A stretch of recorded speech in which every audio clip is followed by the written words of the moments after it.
Okay, I think we can start. So, yeah, again, welcome everybody on the eShape webinar on the use of EO data to support agricultural activities. We have quite a nice program for you. I think it's some very interesting speakers. Maybe first a bit the concept of the webinar. So we have two large blocks for you this morning. First, we will more focus on large-scale monitoring of agricultural activities. That will take until about 10:30. Then we will have a break, and then we can start with the second part, which is more focused on smart farming applications. So a bit the rules. Normally there will be a 20-minute presentation for each presenter. If there is still time, we can answer some questions. If there is no time, we leave all the questions for the Q&A blocks. So there are two Q&A sessions, one at 10:20. So at the end of each block, 10:20 and at 12 o'clock. So please put all your questions in the Q&A section, and then we can keep track of all the questions that come in and see which ones we have answered and which ones not. And then I will give them to the presenters when there is time. Okay, so maybe let me first start with introducing a bit the eShape project. So this webinar is in the context of the eShape Horizon project. Where there are different showcases, and this is in the context of the agricultural showcase. But to explain you a bit what eShape really is, some other people did a much better job, so I will show you that presentation now.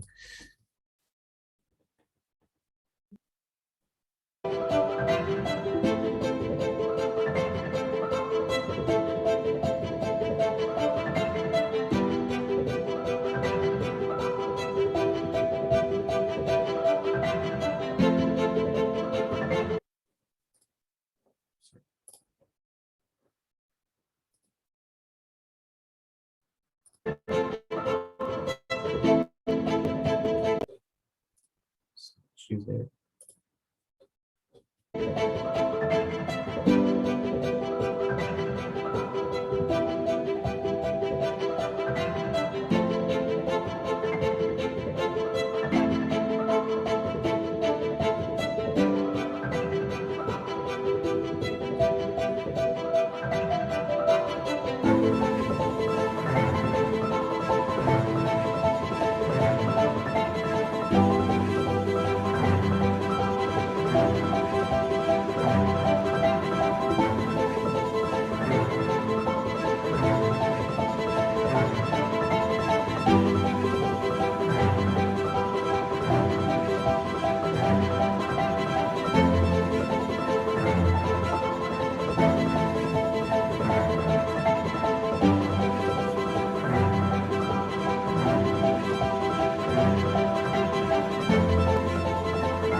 nonsense.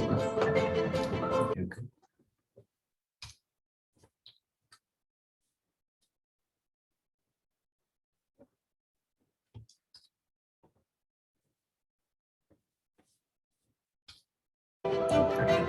So there's a bit of explanation of what the eShape project and what we try to do.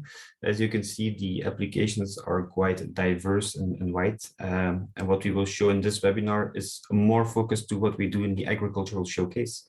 There's quite a lot of pilots, and it's the pilots that will give you a bit of an overview of their different activities within eShape.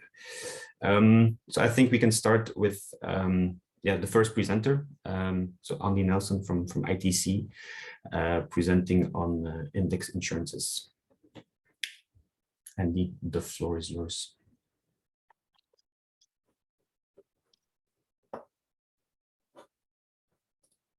Let's see, sorry, still, now the floor should be yours.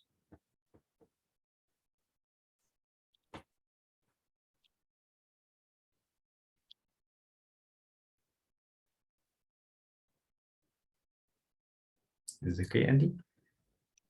Yes, thank you. Thank you, Laurent. Sorry for the delay kicking things off. So allow me to start with the opening slide. My name is Andy Nelson. I'm Professor of Spatial Agriculture and Food Security at ITC, University of Twente. And ITC is the coordinator of the Vici pilot in eShape, where we've been collaborating with IASA and Vito in Europe and Mekelle University in Kifia and the ICIP project in Ethiopia to further scale up our work on ensuring agricultural credit against drought peril.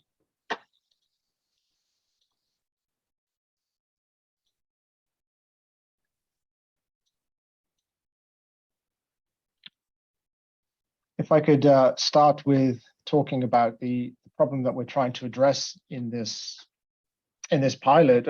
Farming is certainly a risky business, especially for smallholder farmers in rain-fed areas, where their exposure to weather-related risks like drought are increasing due to climate change. Droughts cause risk avoidance behavior in farmers. In drought-prone areas, smallholder farmers are reluctant to invest in their crop and land because of the high risk of losing their crop to drought. On top of this, there may be a lack of social safety nets, such as access to affordable credit. And without such access, few smallholder farmers will take the risk of investing in their crop and in their land. The result of this is low and stagnating productivity. One of the interventions that contributes to mitigating the impact of drought risk is well-designed insurance. And that is protecting farmers against the potential inability to repay credit. And the way out of that is by supporting microinsurance. Another issue is that we want to increase smallholder access to finance by improving financial inclusion. We'd like to enable better use of inputs for higher productivity by stimulating sustainable practices and stabilize their income. One part of that is by stimulating the willingness to invest. And the aim here is to protect farmers against shocks caused by droughts through well-designed insurance.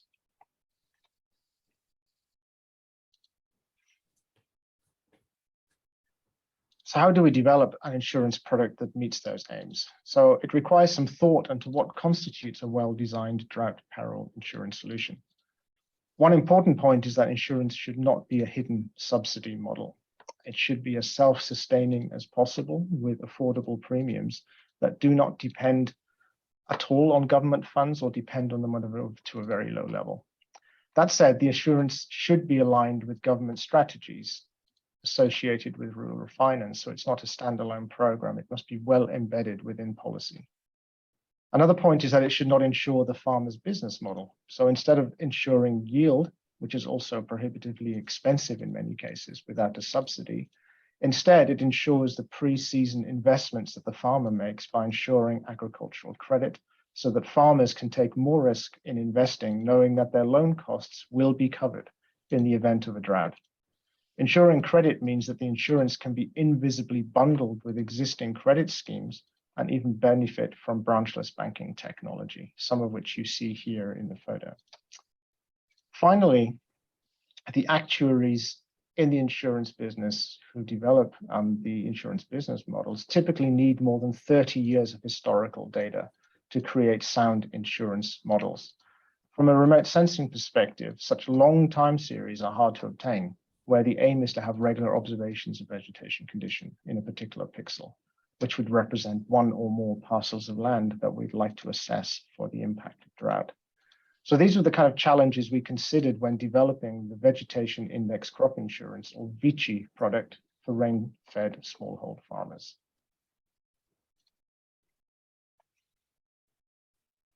So if we talk first of all about our technical solution, it depends on regular and reliable Earth observation data. VICI is based on a long-term time series of NDVI, the Normalized Difference Vegetation Index, provided by satellites by the European Space Agency, starting with Spot Vegetation, moving on to Proba-V, and now Sentinel-3, which together provide over 20 years of observations going back to 1998, 1999. These observations are available once every 10 days at 1 kilometer spatial resolution, and they're available globally, with Sentinel-3 ensuring many years of future continuity. Even so, this 20 years of regular observation does not reach our actuary requirement of 30 years of data, but we'll come back to that later as part of our solution. NDVI provides an excellent representation of vegetation response to drought. And NDVI data time series provide information on the timing, duration, and intensity of drought on vegetation biomass. So thus, we're confident that NDVI can be used to assess the impact of drought on crops. From this, NDVI thresholds can be determined to quantify the impact of drought resulting in an insurance payout, because it's triggered whenever a threshold NDVI value is reached, with higher payouts for more intense or longer droughts. This is how many remote sensing-based crop insurance products work.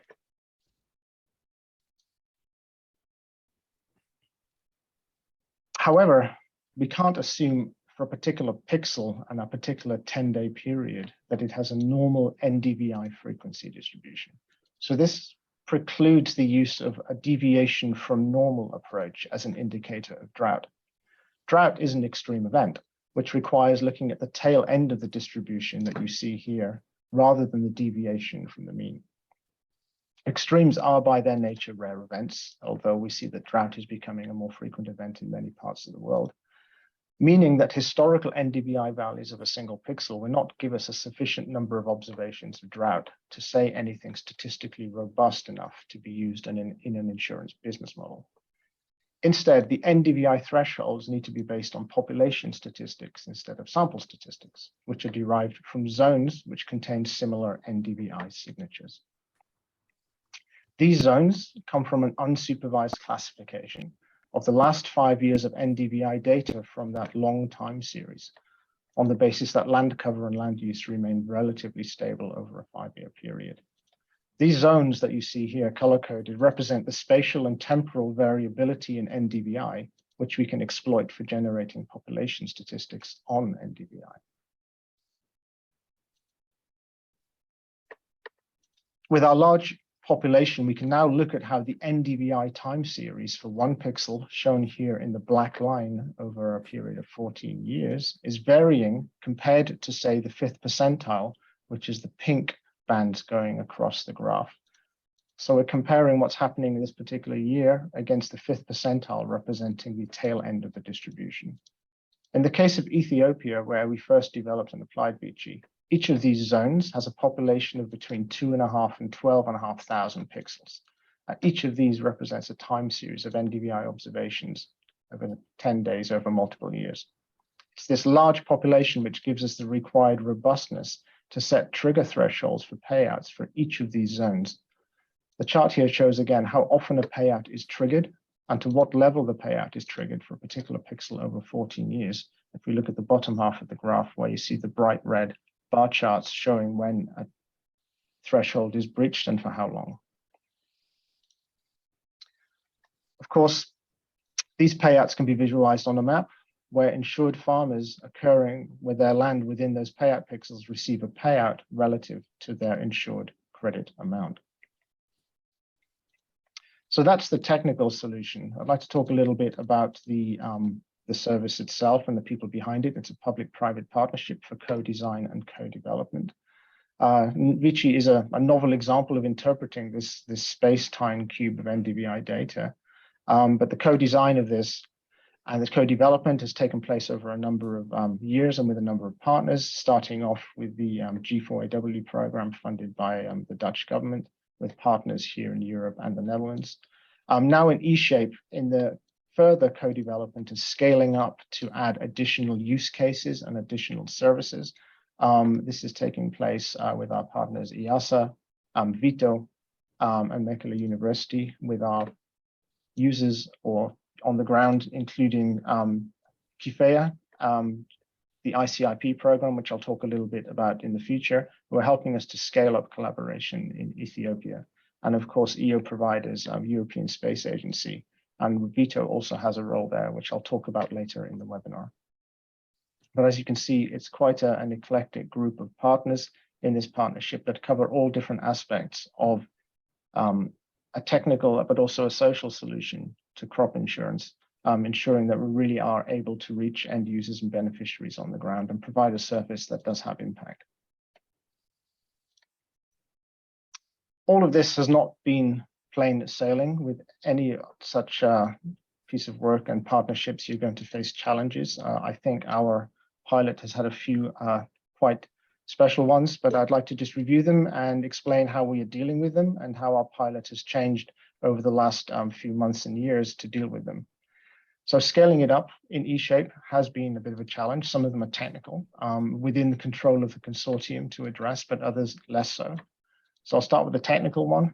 Moving from Proba V to Sentinel-3 was not as smooth as planned, and this required critical support from Vito and the Copernicus Global Land Service, enabling us to continue to provide an operational service into the 2021 and 22 season.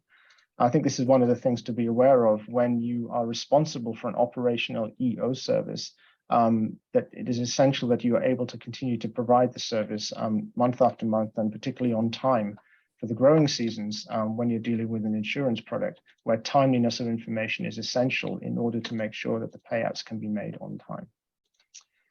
COVID-19 affected all of us.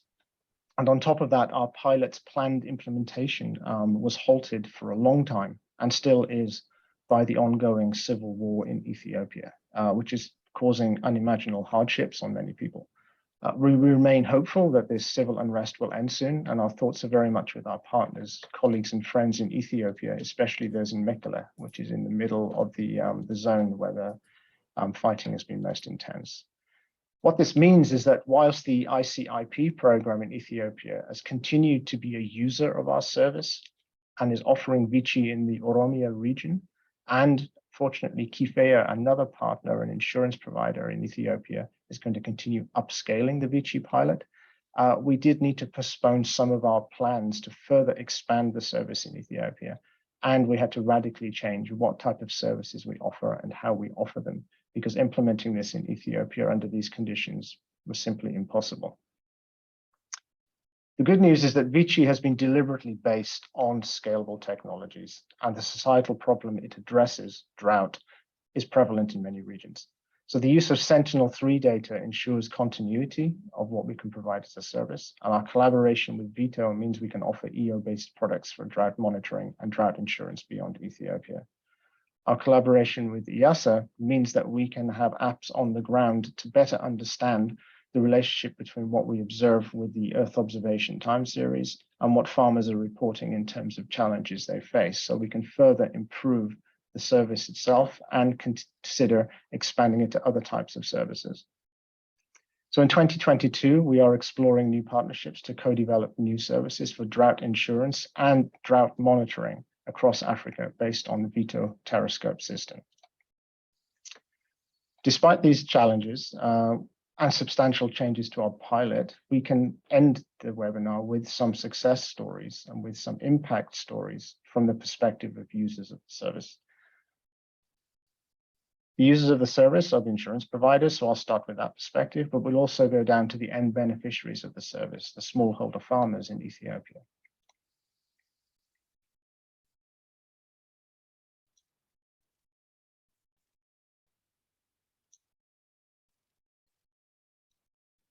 In terms of uptake by new users, in 2019, the Index-Based Crop Insurance Promotion Project, ICIP, which I've mentioned a few times in the webinar, included Vici in their resilience enhancement package in Ethiopia.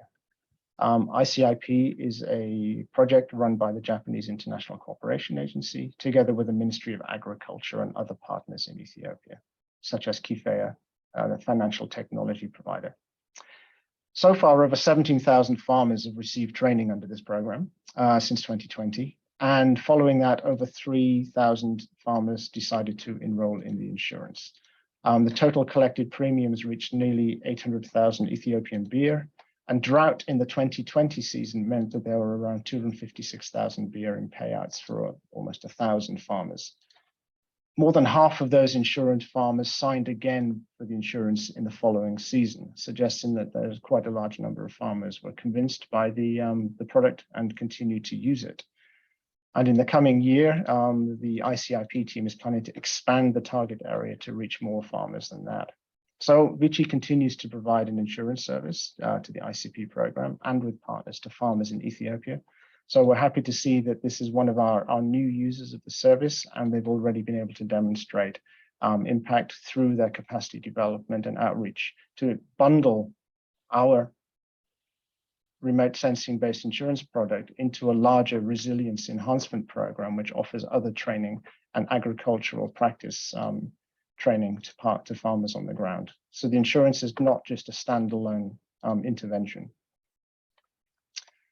If we consider continuity of the business case and service, and the sustainability of these services is, of course, an incredibly important factor in eShape. We want to see that pilots like ours are able to continue offering a good service. They have a sustainable business model, and they're able to upscale and offer the service to more people than they started with at the beginning of the pilot.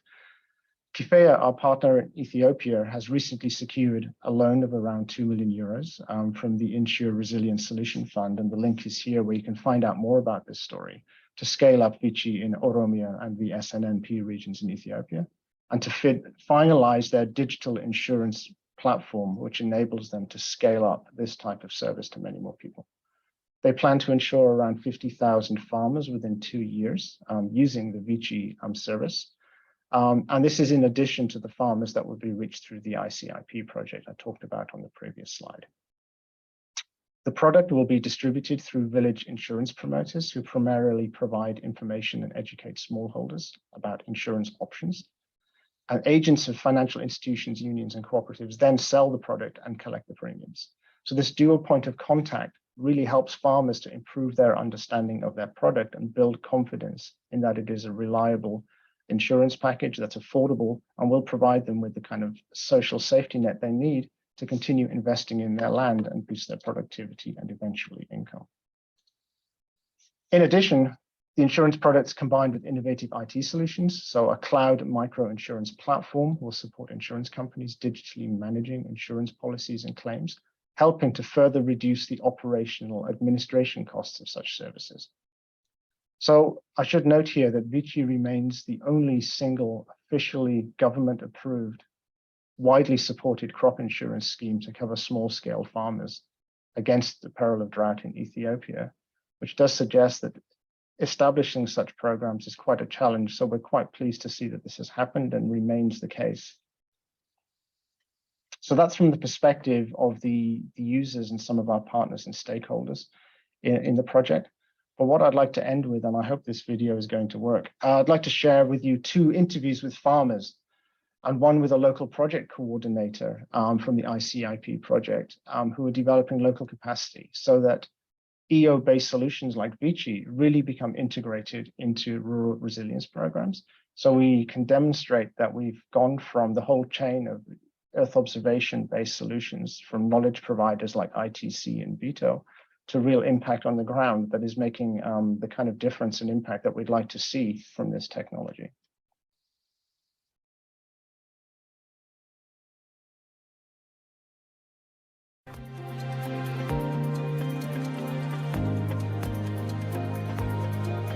Insurance magariisummaa baay'ee barbaachisaadha.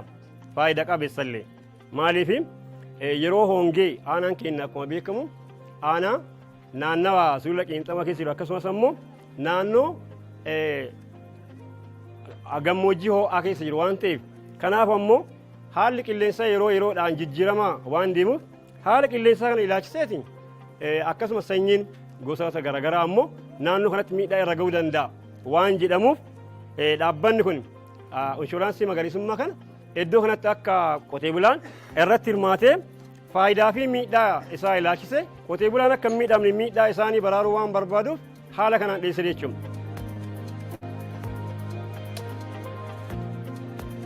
Ganti keenya aanaa shaallaati. Aanaa shaallaa tahoongeen beekamti. Nu jallisii hin qabnu. Wanni nu fayyadamnuun rooba qofaa, rooba waaqaa bichaa eegganna. Roobni waaqaa kun barii nuu tola. Barii hoongeen akkuma argamu akkuma beekamu hin mudata. Nu fooyyee guddaa arganne urgaa dhaabbanni kun ganda keenya fudhatee leenjii kan arganneetiin jenneeti. Kaayyoon piroojeektii kanaa inni guddaan hawaasi baadiyyaa rakkoolee jijjiirama qilleensaatti wajjin wal qabatu akkamittiin dandamachuu danda'a akka jedhudha. Sanarratti kaapasitii yookaan humna dandeessi raawwachiisummaa piroojeektii kanarratti hojjechuudha. Kana keessatti paakeejii RFC paakeejii kan jedhu jira. Balaa hir'isuu fi balaa faayinaansii gochuu kan jedhu paakeejii lama of keessatti qabata. Balaa hir'isuu yeroo jennu dhaabbilee teekinooloojiiwwan qonnaa garaagaraa fayyadamuudhaan qonnaan bulaan oomishaaf oomishtummaa isaa akkamittiin dabaluu danda'a kan jedhu. Faayinaansiin immoo rakkoon sun oomishaaf galteewwan qonnaa barbaachisan fayyadamee liqa barbaachisu fayyadamee qonnaan bulaa yoo oomisha isaa jalaa gadi bu'e immoo faayinaansii godhatee kaffaltii inshuraansii miseensummaa galee yoo balaan irra gale immoo akkaataan itti dandamachuu danda'u sana inni guddaan piroojeektiin kuni. Also, less agriculture techniques and difficulty of agriculture. So thanks to the ICIP project for making that video available for us, just to give a sense of how the Vici service is being bundled into these larger programs as a way of providing different services from technology, information and training to improve the resilience of rural farmhoods, livelihoods in these areas. And we look forward to working with Vito and Iyasa and our partners there in Ethiopia in the next, well, I'd say the remaining phases of the eShape project to make sure that we can really develop through Terrascope larger scale services for both insurance and drought monitoring to benefit more end users. But thanks very much. I'll be happy to take questions later on with my colleague Case to be in the question session for this part of the webinar. Okay, thank you, Andy, for this very nice overview. I saw there was a raised hand at some point, but it's, I think, gone again. So if you have any questions to the person who raised his hand, please put in the Q&A, and then we can answer the questions later on in the Q&A session. Thank you. I think that now we can go to the next presentation. So we started in Ethiopia. Now we go to Ukraine with a presentation from Natalia on the work they have been doing there in terms of mapping for the SDGs. Natalia, you can start presenting if you like. I gave you control to the presentation, so if you just click on the presentation, normally you are able to move the slides. There's a bit of a delay, so you have to be patient when you click on the slide.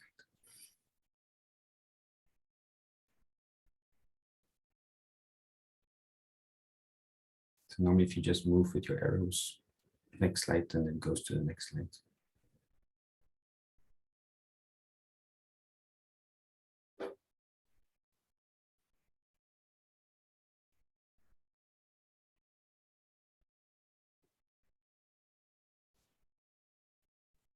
Does it work, or you need some help? Okay. Yeah, there we go. Yeah, thank you very much. Hello, everybody. I'm Natalia Kusul, head of the Department of Mathematical Modeling and Data Analysis of National Technical University of Ukraine, Kyiv Polytechnical Institute. Today, I would like to talk about our participation and our service within Icip project, and I will start a little bit about our expertise and experience. Then I will tell about the pilot itself and its development due to the current situation in Ukraine. So we are a group which works in National Technical University of Ukraine, Kyiv Polytechnical Institute, as a department of mathematical modeling and data analysis. And also I have been working for 25 years in Space Research Institute of National Academy of Science of Ukraine, and we continue to collaborate with this organization. During last decade, we actively participated in geo activities in the most visible project in agricultural monitoring, such as GeoGLAM, GCAM, try to contribute to European geo, and also we are members of Copernicus Academy because young people and education is very important part of our activities. We should involve young people into satellite monitoring and machine learning.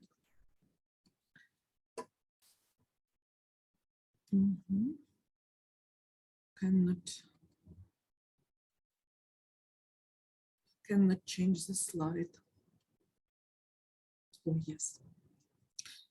Our main expertise is machine learning models for crop classification and mapping for Ukraine. We have delivered such maps since 2017, and right now try to use this information to analyze the social, economical conditions, trends, and situation related to climate change, related to some economical processes in Ukraine and all over the world. So machine learning and artificial intelligence for satellite data is our main expertise. We tried to validate our products not only for Ukraine, but together with our international partners, and we are member of the GCAM project, network of test sites of agricultural monitoring all over the world, and also try to closely cooperate with European partners. We have been involved into the biggest program of European research area in Earth observation, ERA-Planet. It was the program of Horizon 2020, and it is just finished. And within this project, we were involved into 3 threads. One of them is GeoEssential. It was a project devoted to development of informational technologies and methodology for assessment of indicator of sustainable development goals. So within this GeoEssential project, we have developed several methodologies of SDG indicators assessment, and all of them are based on land cover, land use classification. So using maps of land cover and land use change, in combination with other data sources such as crop growth modeling, indexes extracted from satellite products, we can assess the quality of land degradation and land productivity. We implemented such methodology for test sites in Ukraine, and one of it is well developed. It is SDG indicator 1531. It is developed very well all over the world, and we contribute with our more precise estimates for Ukraine into the international initiative. Ukraine reports with our results. And also we have developed the methodology for indicator 241. It is the indicator related to proportion of productive and sustainable agriculture in agricultural area. This indicator is less developed, so there is no global technology to calculate it. So we proposed scientific methods that help to do this, and taking into account this work requires processing of big amount of data. It requires also using cloud platform which provide direct access to satellite data. There are several platforms in the world. It is Amazon Web Services, Google Earth Engine, who provide such an access. During the current years, European Cloud CREODIAS is actively developing and providing not only access to data, but also to some high-level product. And it is very useful to use this cloud platform.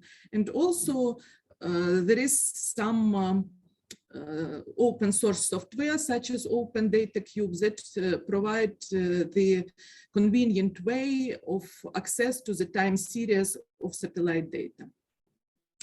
So within eShape project, our role is the pilot devoted to implementation of these two indicators in European CREODIAS platform.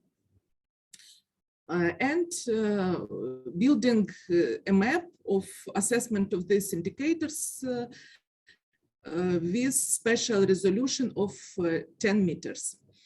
We use our methodology developed early in geoessential products, and in cooperation with CREODIAS, try to move our models into the European cloud platform and to implement this indicator assessment in European platform. Taking into account the big war that started this year in February, we pay also attention not only in general assessment of sustainable development goals indicator, but on more urgent, more operational tasks of assessment of productivity of agricultural lands during this year, because these questions affect not only Ukraine, but food security all over the world. So we are going to extend this kind of service of investigation together with Vita for agricultural damage assessment. All this methodology and informational technologies are very useful for government, for Ukrainian government, different ministries such as Ministry of Ecology, Regional Administration, State Statistical Service, and Ministry of Agricultural Policy and Food Security in Ukraine. So we collaborate with our authorities how to implement this service into their decision-making process, how to help them to make governmental decision and develop governmental policy of land use. And starting the big war in Ukraine in February this year, we try to estimate how big amount of lands, agricultural lands, are affected with this war. So while since 2014, only 5% of our cropland were occupied in the eastern part of Ukraine. Then right now, since the 24th of February, when the big war started, it is approximately 20% of agricultural land are occupied, so it is not anymore under the control of Ukrainian government, and among it, about 23% of winter crops are in these territories, and it is about and it is rather big areas, and it affects influence not only for Ukrainian food security, but for the food security of many developing countries in the world.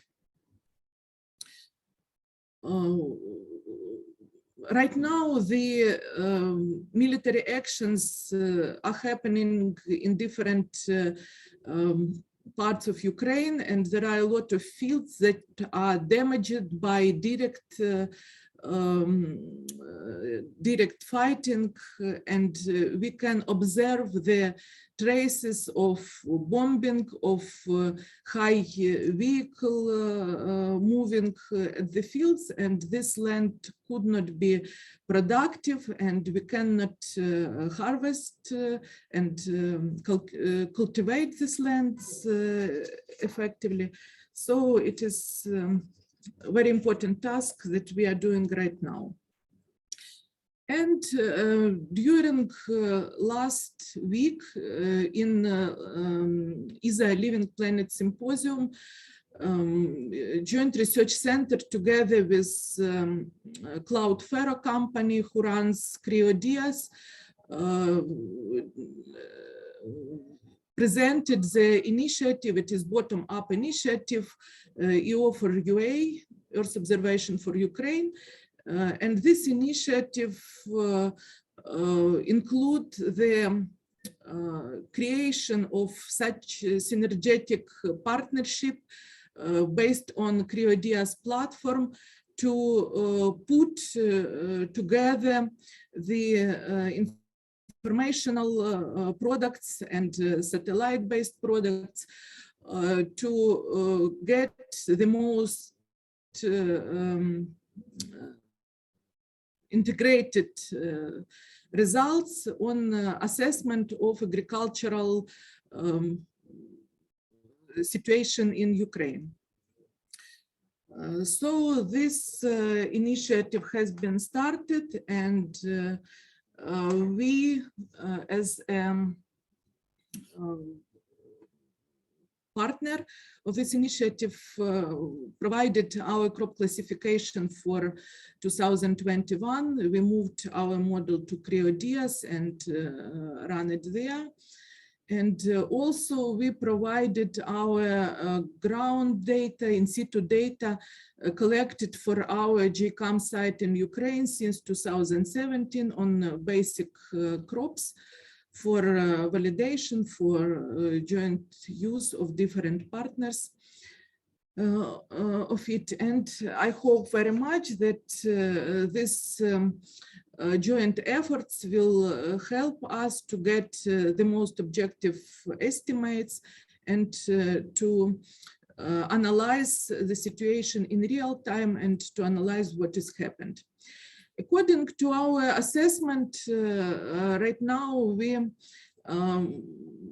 delivered winter crop maps for 2022 and compared the total area of winter cereals and winter rapeseed with statistical information of our statistical department, and we can see that in southern part, Kherson region, Odessa region, Mykolaiv region, which are affected with military action, the real areas of winter crops is less than it is reported by statistical department because statistical information was collected in autumn when farmers started to grow these winter crops.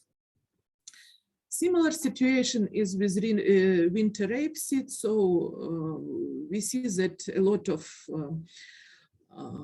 areas are affected, and we will not get the expected harvest of winter crops this year.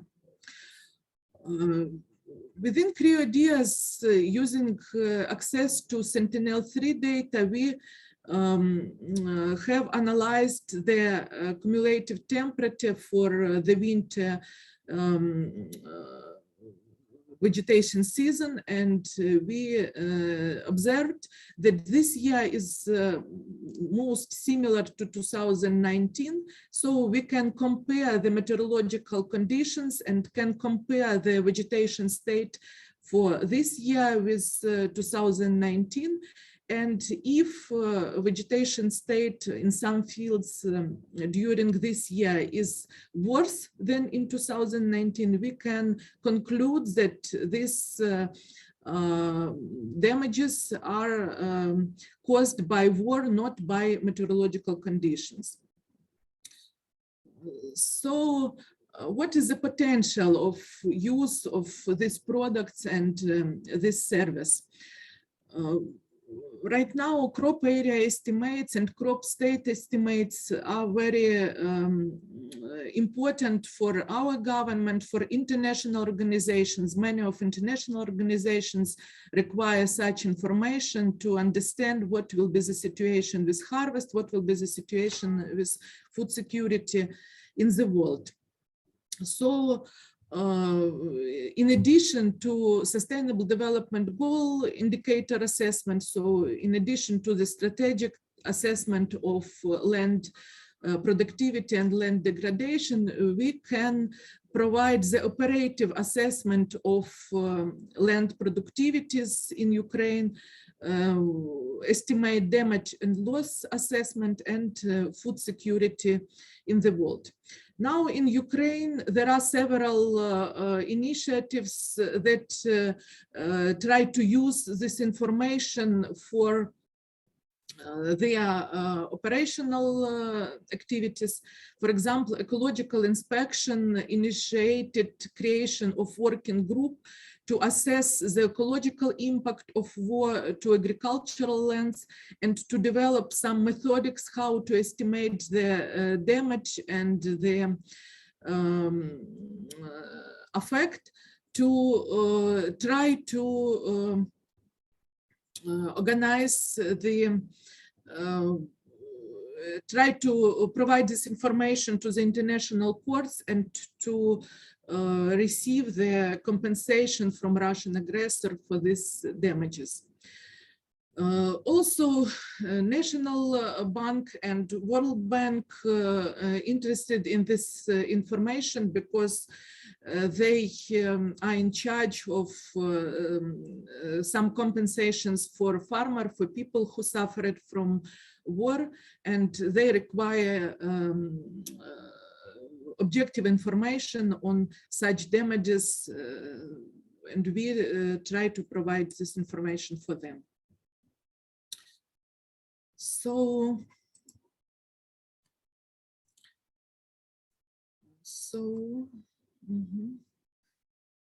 the last slide, and it does not, I cannot, oh, yes. So we are looking for collaboration, and we are grateful to CREO-IDEAS who provide the cloud facilities for these computations, because this machine learning models require high performance computations and direct access to their satellite data.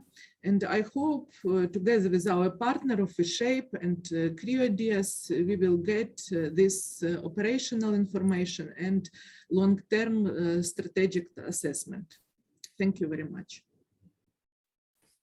Okay, thank you very much, Natalia. for this very nice overview of your work. If you have any questions, please put so in the Q&A, and then we can pose them to Natalia later on. I think we can then go to the next presentation.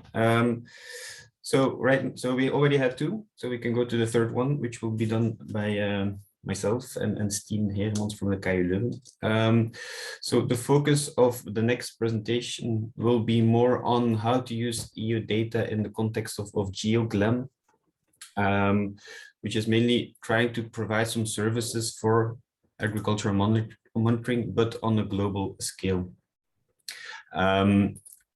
The work we did in Icip is really to see if you have a service available, and we focused within Icip on the essential agricultural variables, mainly on crop calendars.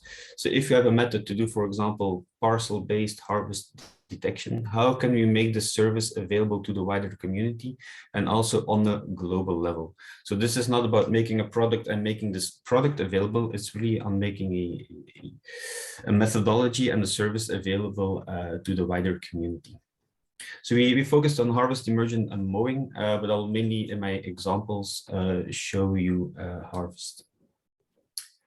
So what we have to start with, of course, is with developing a good methodology. So we worked on the methodology to do harvest detection based on time series analysis, also parcel based. So the input that you need is a delineation of a parcel, and for that parcel we will then extract time series of FA-PAR, so Sentinel-2, but also Sentinel-1 data, and based on the integration of these two satellites, we will get probabilities of harvest in time.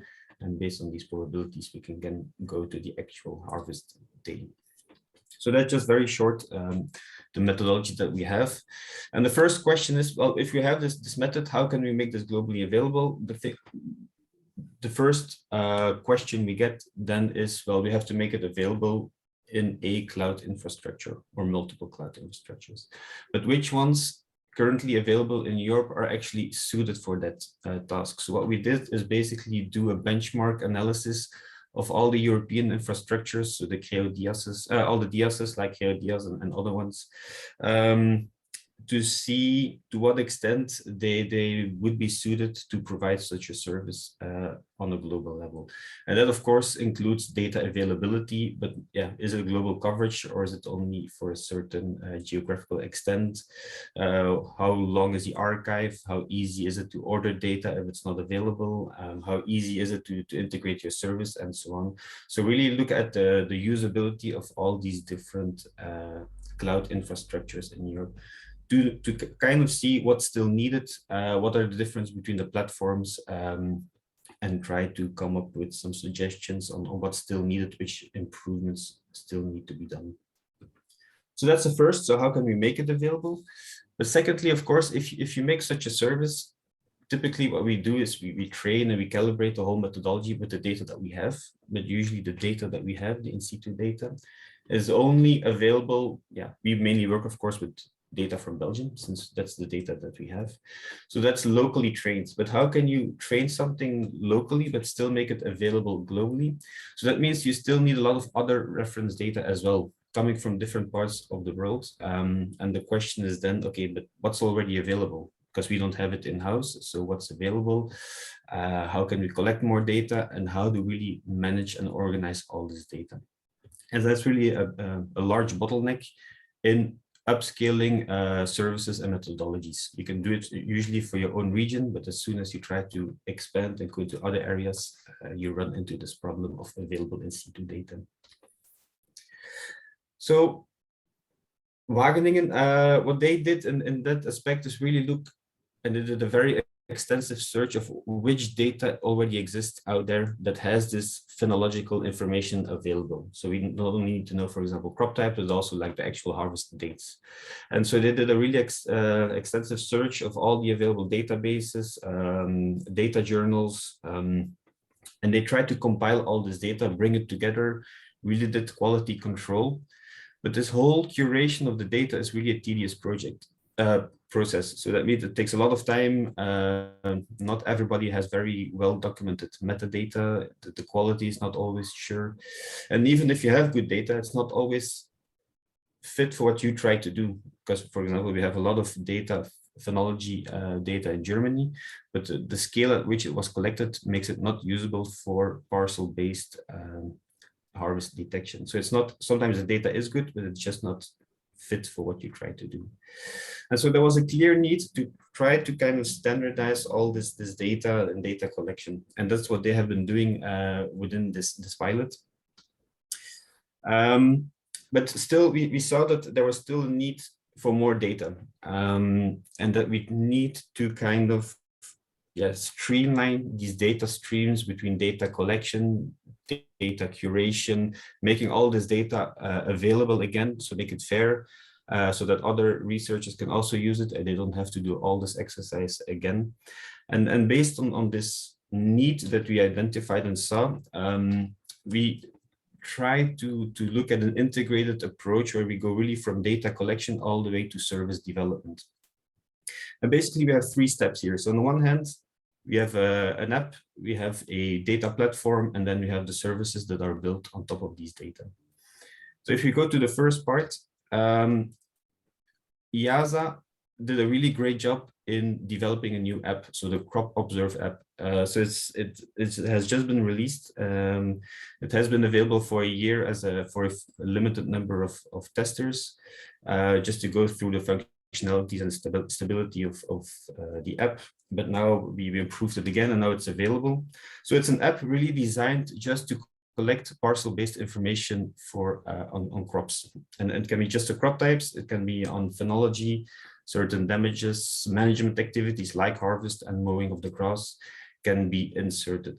A few important points is it's really made for non-experts. So what we try to do is bring this gradual approach where you can bring in the information to the level that you are comfortable with. For example, crop types, a lot of people can recognize cereals, so they can say it's a cereal. But is it wheat or barley? Yeah, some people know it, some people don't. So those people that know it can then further differentiate between barley or wheat, for example. And even if you're a really an expert and you can say if it's winter or summer barley, even better, and you can specify that as well. So it has been really targeted to provide information to the level that you're comfortable with.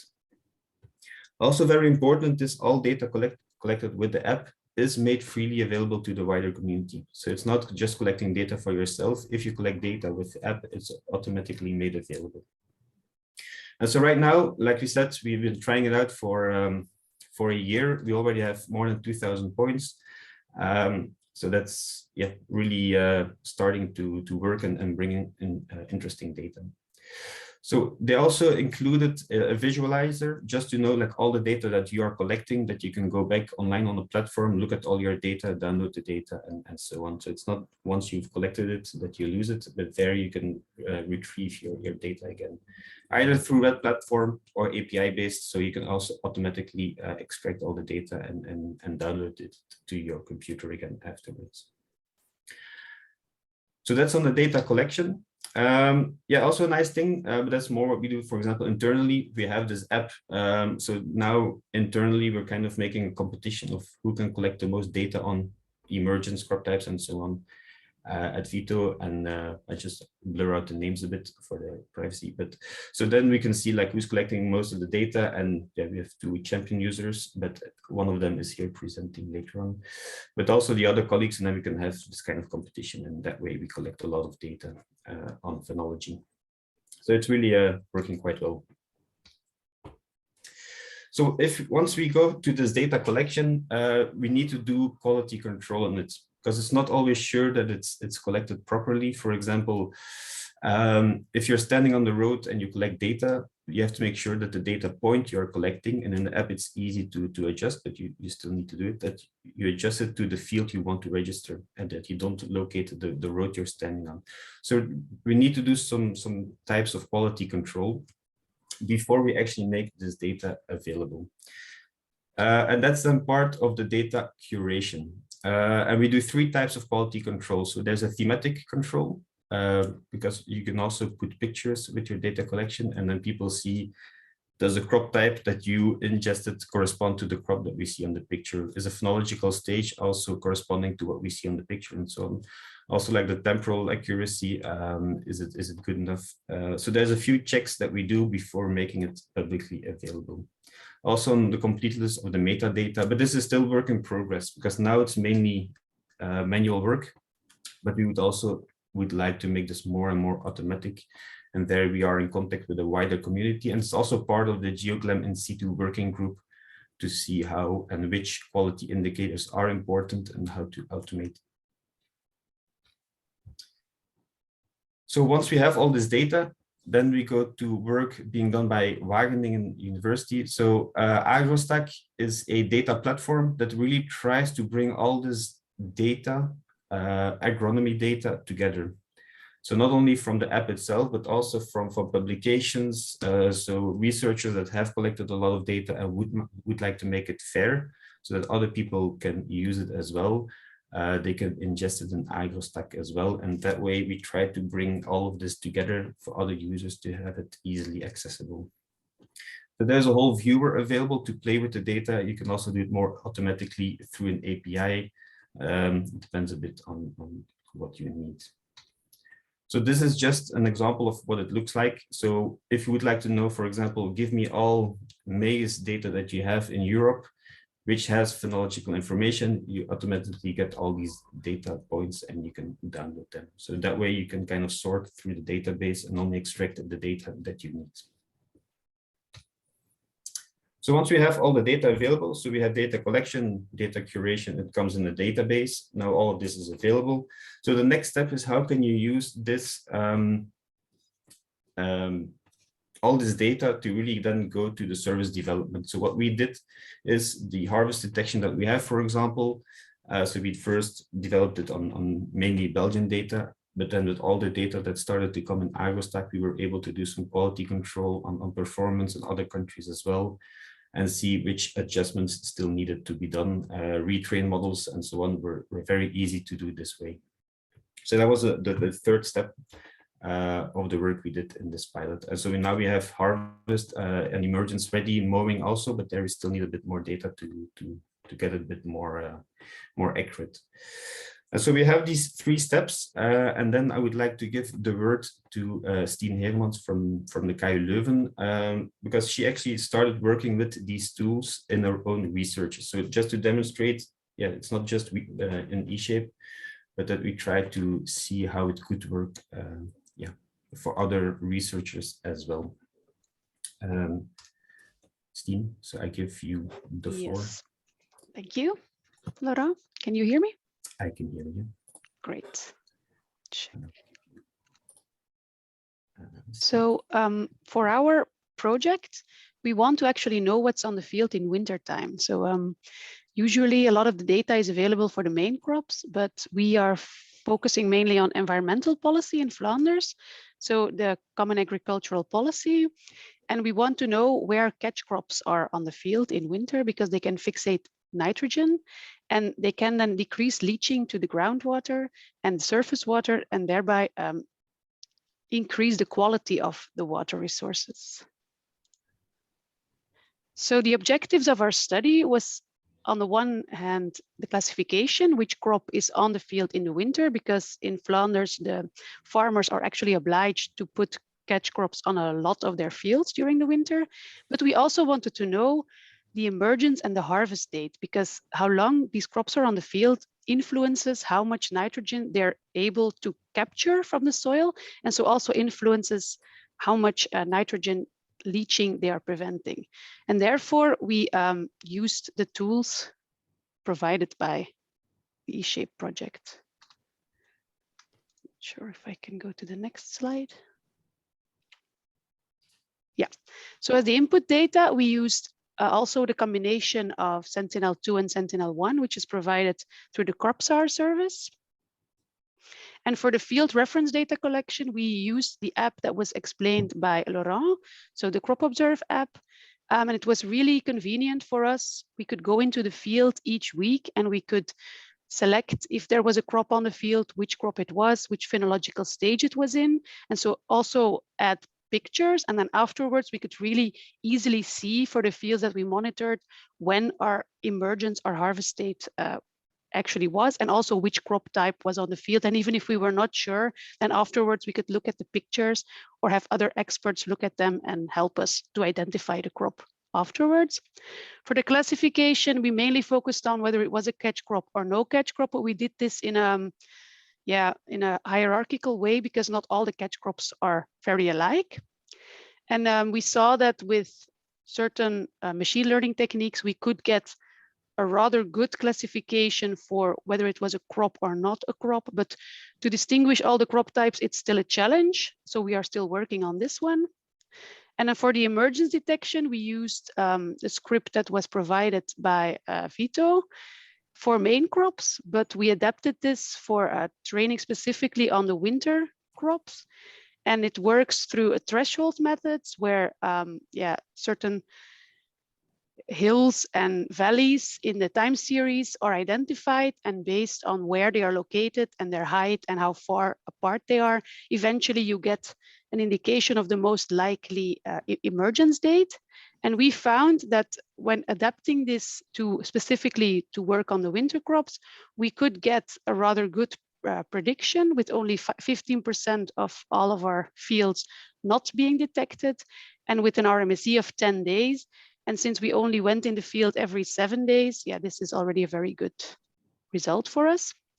For the harvest detection, we also used the method that Laurent also explained, but in this case, we did not train it again because it was based on a deep learning model and it was already trained on the main crops.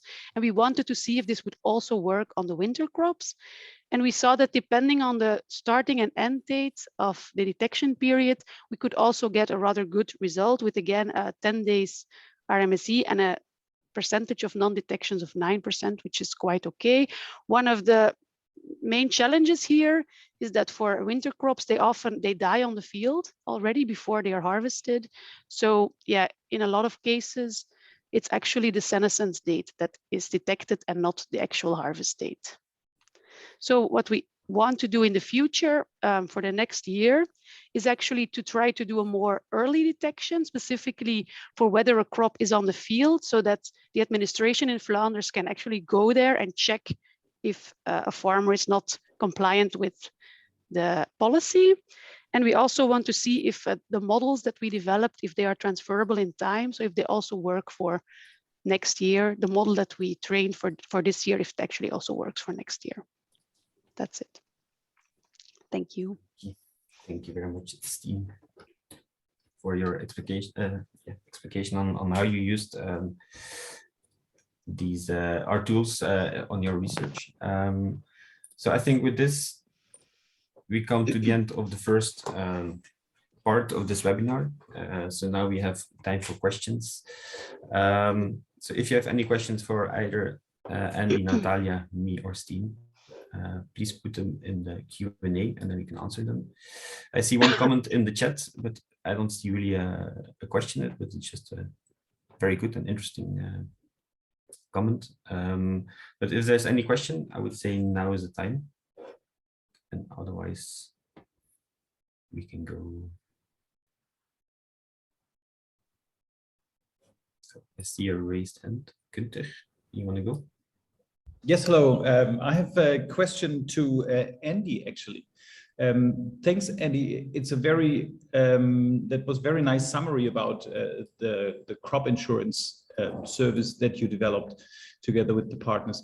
When we talk about insurance, it's usually for response. So we have an event and then an insurance payout is triggered. Do you also work on any service or products which focus more on preparedness or mitigation that could also help smallholders to be prepared for something up? Thanks, Günther. Good question. We don't offer that directly, though we are interested to work with Kifeya to expand the range of kind of geodata-driven services that could help with that. I can say what is going on already is that Vici is already packaged in some of these resilience enhancement programs, which include training and capacity development for farmers to to adapt, to become more resilient to these kind of changes. So it's there are two answers. One is that we'd like to explore it to see if this geodata can play a role.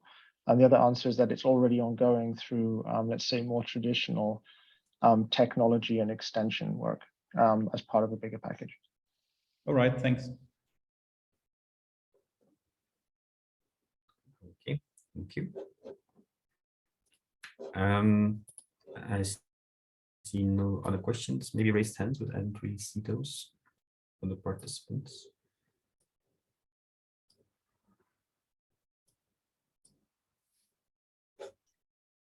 No. Okay, so if there are no further questions, I would say we have normally now a bit of a break. We are a bit early, so we're 10 to 15 minutes early, so that's good.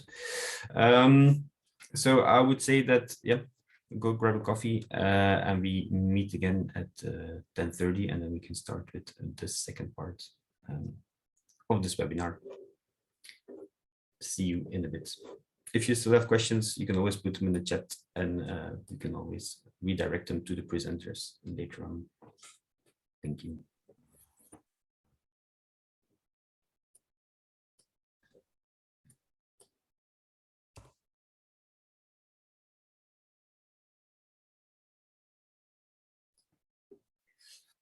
Okay, so welcome back, everybody. I see the attendees are there as well. So we can start with part two. So while the previous part was mainly on more large-scale monitoring, regional monitoring for agricultural purposes, now the second part will be with a different focus. So now we go from the more large-scale to more the parcel-based monitoring and providing EO services to a number of users, so farmers, but also other types of users. So if you see, we now have 4 presentations with 4 different tools that have been used or developed within Icip. And we can start off with Jan Labohi from World from Space, who will present on satellite data for regenerative agriculture. Jan, I will give you control, and then the floor is all yours. Here's Great. Hello, everybody. Good morning or good afternoon, depending on where you are located in the world. My name is Jan Labohi. I'm CEO of World from Space, and I would like to tell you something about our product called Dynacrop and how it's being used in the regenerative farming area. This is the area that we are focusing on at the moment, and that we're looking for partners for the development of the new product. So just briefly about our company, World from Space is a company from Brno, Czech Republic. We're 5 years old with around 12 people working on the main mission of unlocking satellite data for agriculture and food value chain, because we can see that there is a huge opportunity. The science has already brought solutions, but they are still not in the market, and that's our mission to put it there.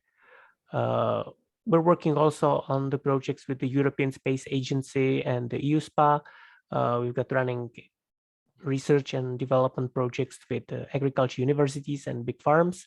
And thanks to the possibility of being part of the Icip product and project, we are now co-designing the future services in the regenerative agriculture. So this is it, and we can get directly to what we're working on.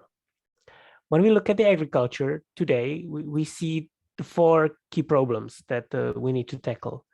The first one is the fertilizer prices, because they've been growing extremely from the last year. They're almost on the all-time high, and it's very similar to all other inputs that the farmers are using. So the costs of this are extremely rising, and the farmers are now really thinking about how to do it. And that's actually a very good push for the precision agriculture tools that we've been developing in the past, and also that we're developing at the moment. The second thing is the time of the agronomists, because in agriculture, you have a lot of people working, but only few of them, the agronomists, are the keys for the decisions.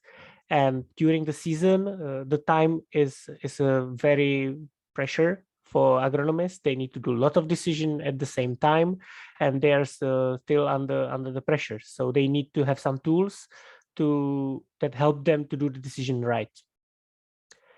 The third key problem is a climate change, because the changing weather patterns are changing the way how the agriculture is being done, the farming is being done, because the normal processes are not working anymore. The rain is coming in different parts of the year and then in different amounts.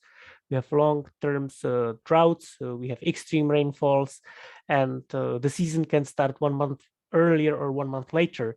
So it's not possible anymore to do the decision based on the tables or the schedules that were working 10, 20 years ago. But really now the focus is on understanding in which crop stage the crop is at the moment and making decisions based on this. And the last one is the soil degradation, because the industrial agriculture and intensive agriculture is now causing a massive soil depletion and reduction of the soil fertility, because the agriculture is using too many inputs that are substituting the natural fertility and the productivity of the fields. So at the moment, lot of focus is on how to improve the soil quality in the long term, how to make agriculture work in a way that the soil quality is increasing in the time, as well as fertility, and not decreasing, because otherwise the decrease is a big problem. And this is the start of the regenerative farming idea, to push for this to increase the soil quality. We in Work from Space really believe that there are a lot of solutions for these problems. And it's not only one solution that can work for all. So I will go directly to the slide where I ended. And yes, so I was talking about the key problems where we see, and that the solution we think is in really the cooperation among different technologies and the different data and different companies. There are companies with drones, there are companies with IoTs, and there are companies that put all the technologies together.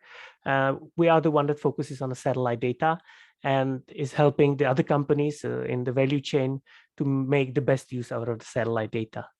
And our system called DynaCrop is operational, and it's providing crop monitoring. So for any field in the world, you can get the information about the current growth of the field, about the stages, about the different vegetation indices now or in the past. Also, we do the field statistics and finding the different zones and defining the areas in the fields. We provide the application maps for the precision agriculture, where we see that each part of the field needs a different treatment. It's not a good idea to make the same treatment for the whole field. So we generate maps that are used for variable fertilizing, variable seeding, or that optimize soil sampling. And we also work with the soil moisture monitoring from Sentinel-1. And all of this is available. You can check it online when you will have this presentation later on available. But basically, it's an API that allows other companies to ingest this into their system. This is how it looks in the system of some of our customers. They just get this information and give it directly to their customers.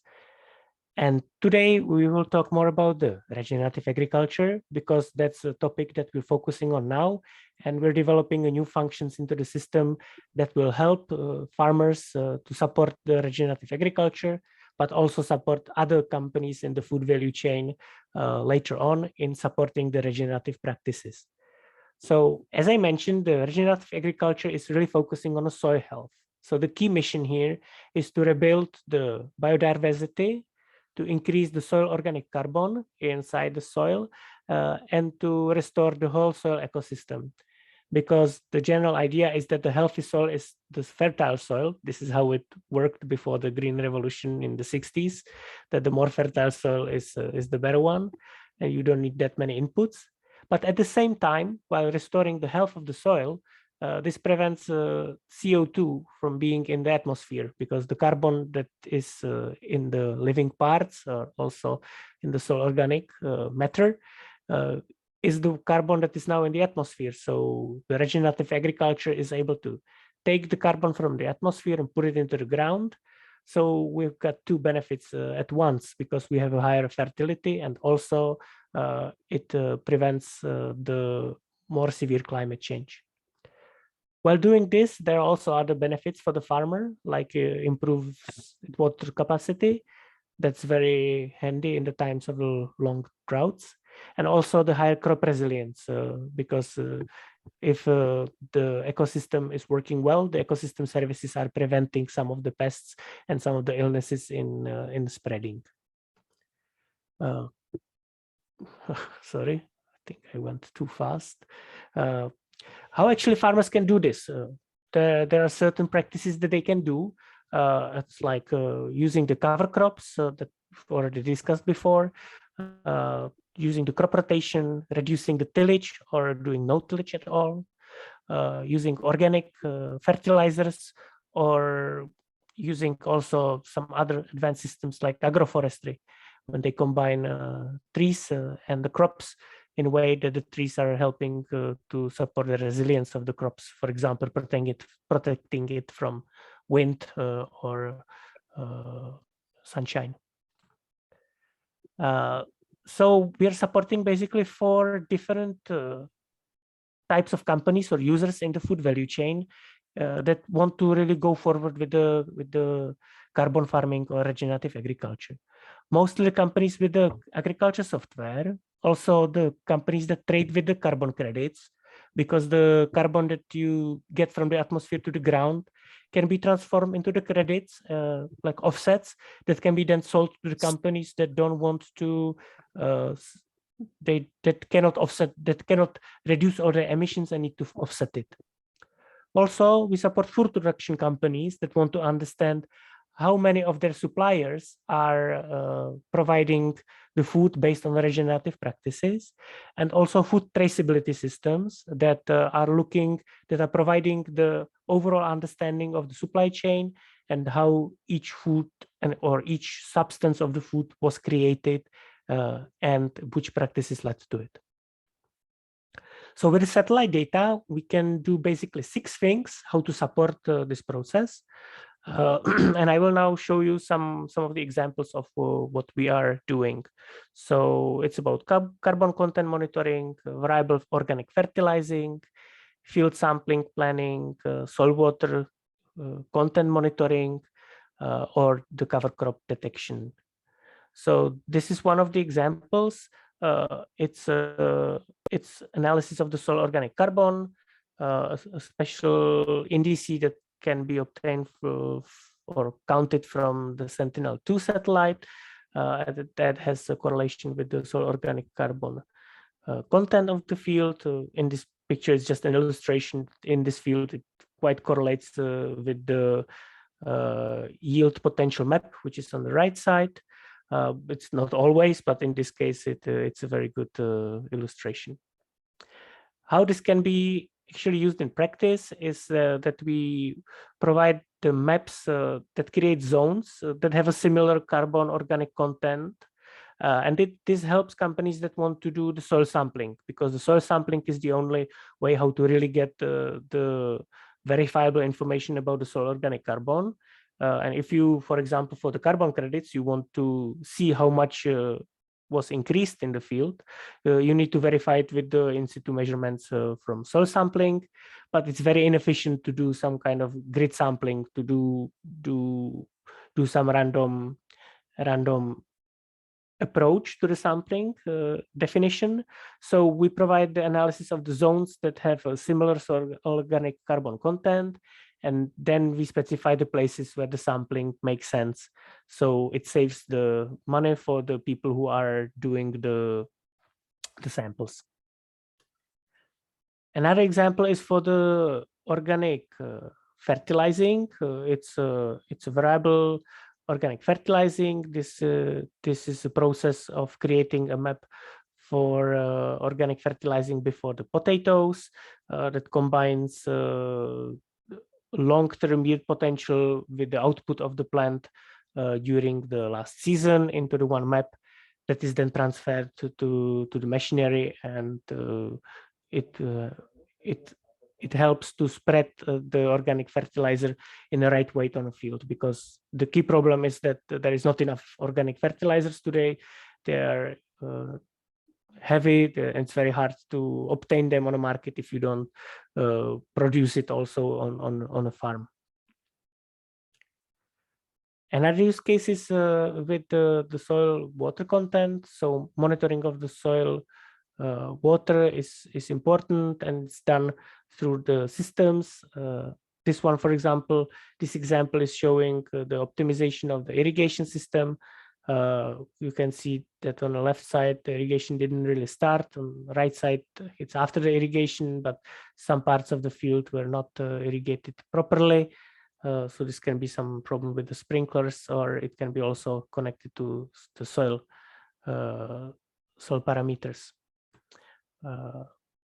So this is how it works in the system. The farmer can see if there is more or less water available on the field, and if he knows already the water forecast, he can plan the irrigation or some of the activities. And in the long term, it can show you if there is some trend, because the regenerative practices are increasing the water reception. So in the long term, there should be the trend of more and more water being available. This is just an example from the validation from with the ground stations measuring precipitation. This was done in Czech Republic, Germany, Spain, and other countries, I think 2 or 3. It shows how well it correlates with the actual rainfall. Another example that we provide is for the fields that requires to be flooded from time to time, especially rice fields. When it's if you're doing the regenerative practices, you need to really optimize the time when the water is there and for how long. So here, this index is providing information when the water is there, and it's being used for checking up if actually the farmer is providing the truth information or not. And that was the last example I had here. We have also the cover crop detection or the tillage detection that shows how if there is a normal tillage happening or reduced tillage happening or no tillage happening. And overall, this satellite system helps the companies to support the farmers in the regenerative practices, and on the other hand, control them. Depends on where in the food value chain we are located.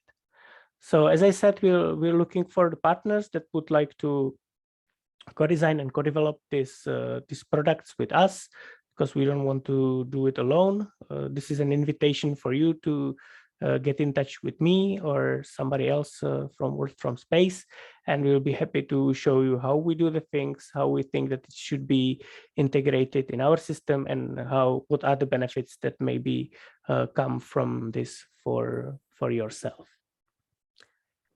So this is it. Thank you for listening. I'll be happy to answer your questions later on. And I will now pass my word back to the organizers. Okay, thank you very much, Jan. Very sorry about the technical issues there. I was thinking what could go wrong today. I didn't expect this could be one of them, but then so you always get surprises. So I will take over. I will share my screen again. Let's hope it doesn't happen again. There we go.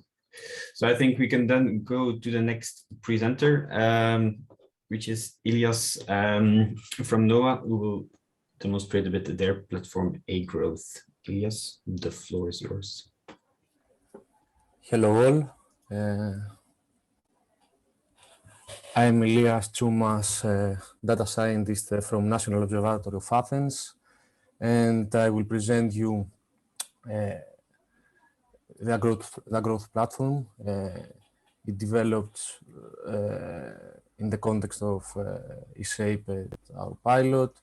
I will present it in collaboration with Zanias from Agricultural Cooperative of Orchomenos. And we will elaborate it more about how it transforms the everyday workflow of a farmer and what a farmer gain from it. Okay. Firstly, I want to share with you our perspective from the user to the research and back. As you can see in the center of this slide are applications. There are the heart of procedure of our mining. We form some applied research tasks and we try to find solutions. We form them through surveys or literature review or through the real needs which come to us from users and industry. And we try to solve them using satellite data, in situ data, metaclimatic data, computer science tools like data mining, management processing of big data, and we try to transform them and to a meaningful representation in order to be useful and meaningful for artificial intelligence methods. And we develop artificial intelligence methods in order to serve these applied tasks like yield prediction, phenology estimation, recommendation system for optimal sowing, pest presence, etc. And these research-wise services transform in the course of time to some operational services, which we give in the users and in partners. We have a lot of partners like AG companies, Corteva, John Deere, or cooperative farmers in Orchomenos, in Thessaly, Festo, Thesgi, and also we have a lot of research partners like National Technical University of Athens, Wageningen, etc. Okay. How it works. Our building blocks are the data, the satellite data from Sentinel-2, Sentinel-1, which give us information beyond the visible spectrum, give us rich information with information about water content and leaf biochemicals. We have internally weather forecasts in parcel level, high resolution forecasts for the Europe and Greece. And in the end, we design and develop artificial intelligence methods in order to blend all these different kind of data in order to generate predictions, recommendations, crop monitoring platforms which serve our users and real needs. What a farmer can gain from them, I will present you briefly 4 cases. The first case is the recommendation system for optimal sowing. We found this open question from our users, from real farmers, which say us that they don't know when to sow. Is today a good day to sow? Okay, we have all the sub-tools in order to solve it. We have forecasts about ambient temperature, soil temperature. We have the bibliography, agricultural bibliography. So we create a knowledge-based recommendation system and we run it. We done it the cultivation period 2021 in Orchomenos, Central Greece, and in Thessaly. We done it for cotton. We done it again almost in the whole mainland of Greece in current cultivation period 2022 for cotton, corn, and sunflower. And the next question is that it is useful. There is an effect, a straight effect of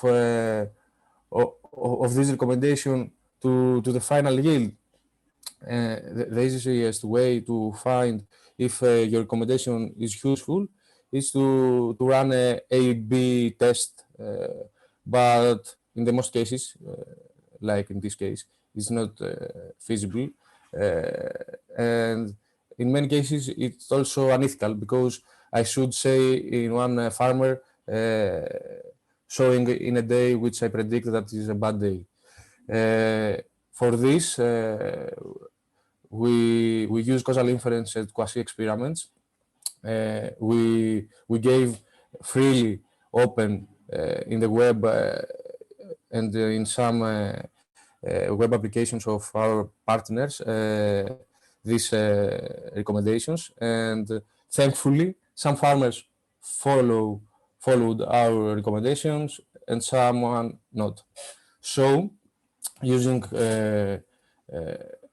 causal inference techniques like matching propensity scores, causal machine learning, we found that AT, as you can see, average treatment effect, is statistically significant, and the conclusion is that if the parcel A have the same condition, the same properties with parcel B, before sowing, same soil content, same agri practices, same weather in sowing date, and they differ only in the recommendation, then the parcel will be sowed following the recommendation will produce around to 550 kilos per hectare more, and these results are based in data from Orchomenos from cultivation period of 2021 about cotton.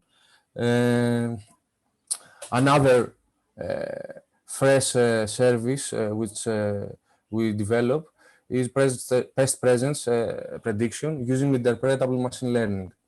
We have measurements, trap catches from in situ traps every 3 days, and we try to forecast the next in situ measurement in a binarized version, presence or absence or low presence of pest. And the input is the meteorological and vegetation index variables were engineered in order to into accumulated features in order to capture this near past 7-10 days information that drives pest occurrence. In the right, we can see an example. This is the time series of up and down of population from one trap. We keep this data out of our training process for the model, and so these data are unseen data for our model, and we gave the meteorological and vegetation accumulated the features for this red box for this range of time to our model, and it predicts the next state. And in this case, it correctly predicts that we will have a pest presence. It's a sudden pest presence, but it catches it. But of course, as you can see in the red box, we have false alarm or false prediction. The red dot depicts pest absence, prediction of pest absence, and the green dot depicts pest presence prediction. And also, we give interpretations about our predictions, global interpretations, how our model globally behavior, and local interpretation about each prediction. In the last chart is a global interpretation, how NDWI push the decision of model. as we can see, in a range of values from 0 to 0.7 to 1, it pushes to pest presence, and in higher values, it pushes in -1 pest absence. And some empirical results. We have also a yield prediction model with typical traditional machine learning, which in general have a mean absolute error about 35 kilos per strema or 350 kilos per hectare. As we can see in the first and in the last cases, it's very accurate, but in the middle we can see there is a high error around 100 kilos per strema. We develop a more sophisticated model, but there is need for more in situ and ground truth data. And last but not least, the phenology estimation model, where we can see that the first parcel, parcel 22, and second parcel, parcel 1, are both in the same phenological stage, but with the same acquisition date from Sentinel-2. There is a lot of difference, around of 40%, about the percentage of completion of the stage. We can see the parcel 22 real photos from 4th of June, and real photos of parcel 1 at 8th of June. There is the difference which I mentioned before of 40%. It's obvious. That's it for me. Yannis, the floor is yours.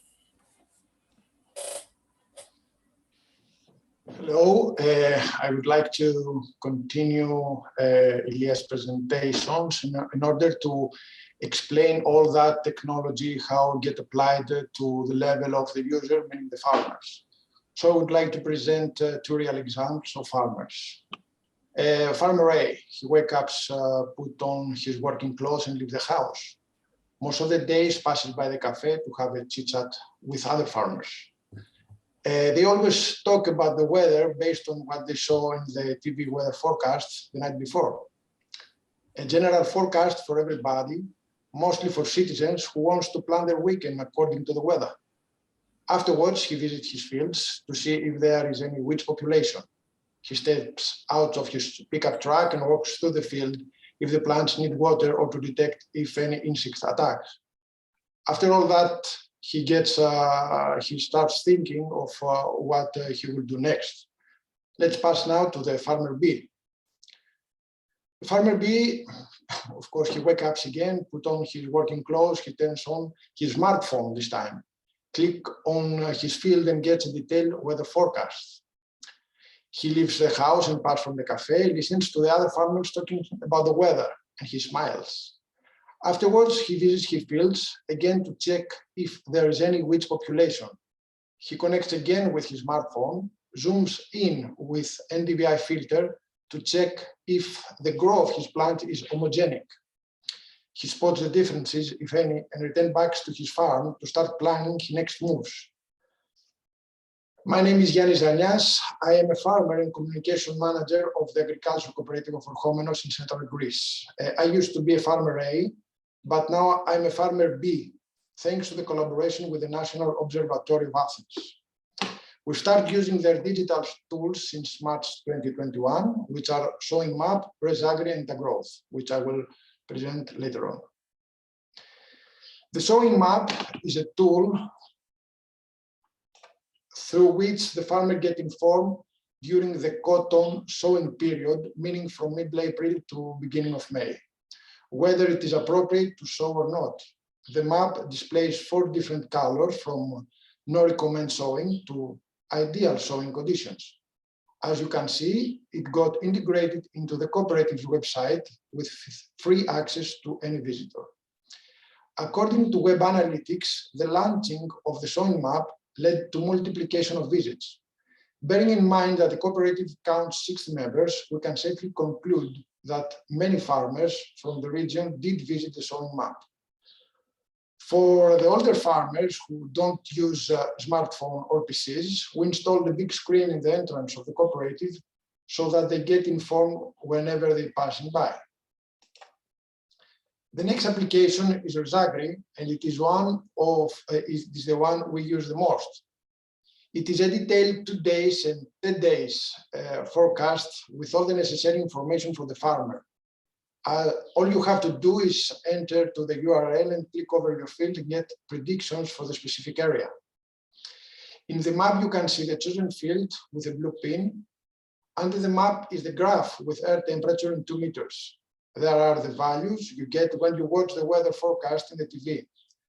But the farmer needs to know what is going on the surface of his field, more than what it happens in the air. Till now, he was getting information on values with different hues. Then there is the wind speed, maybe valuable for sensitive cultivation, such as industrial tomato. Subsequently, we use the humidity charts and then the rate prediction in millimeters too. The Cape chart can predict an unexpected phenomenon like a heavy rainfall during summer when the value exceeds a certain number. But at the end, the most valuable graph is the last one, that with the soil temperature up to 10 centimeters depth, because it is there where the seed is doing its first steps and creates its roots. There is also available information on depths up to 40 centimeters and up to 1 meter. During sowing, as Ilya said, the farmer needs to know the ideal conditions for the seeds to grow healthily. We didn't have access to such information before, thus we were misleadingly advised by environmental temperature.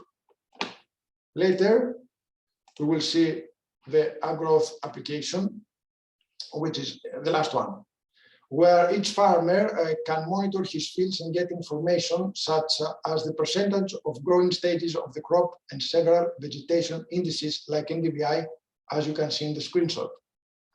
The interface is available in English and in Greek, an essential detail for the average farmer user.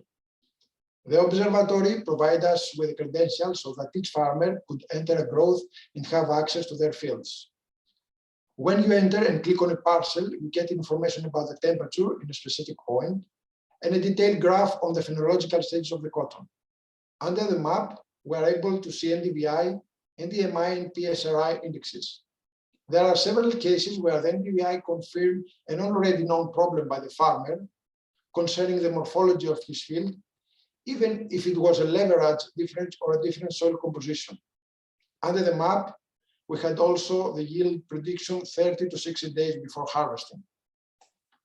As a result of all the aforementioned application, I believe that the cooperative has a great opportunity to enter the digital agriculture world through AA technology. To our surprise, the majority of the farmers who took part in the first part of the project welcomed the use of these applications.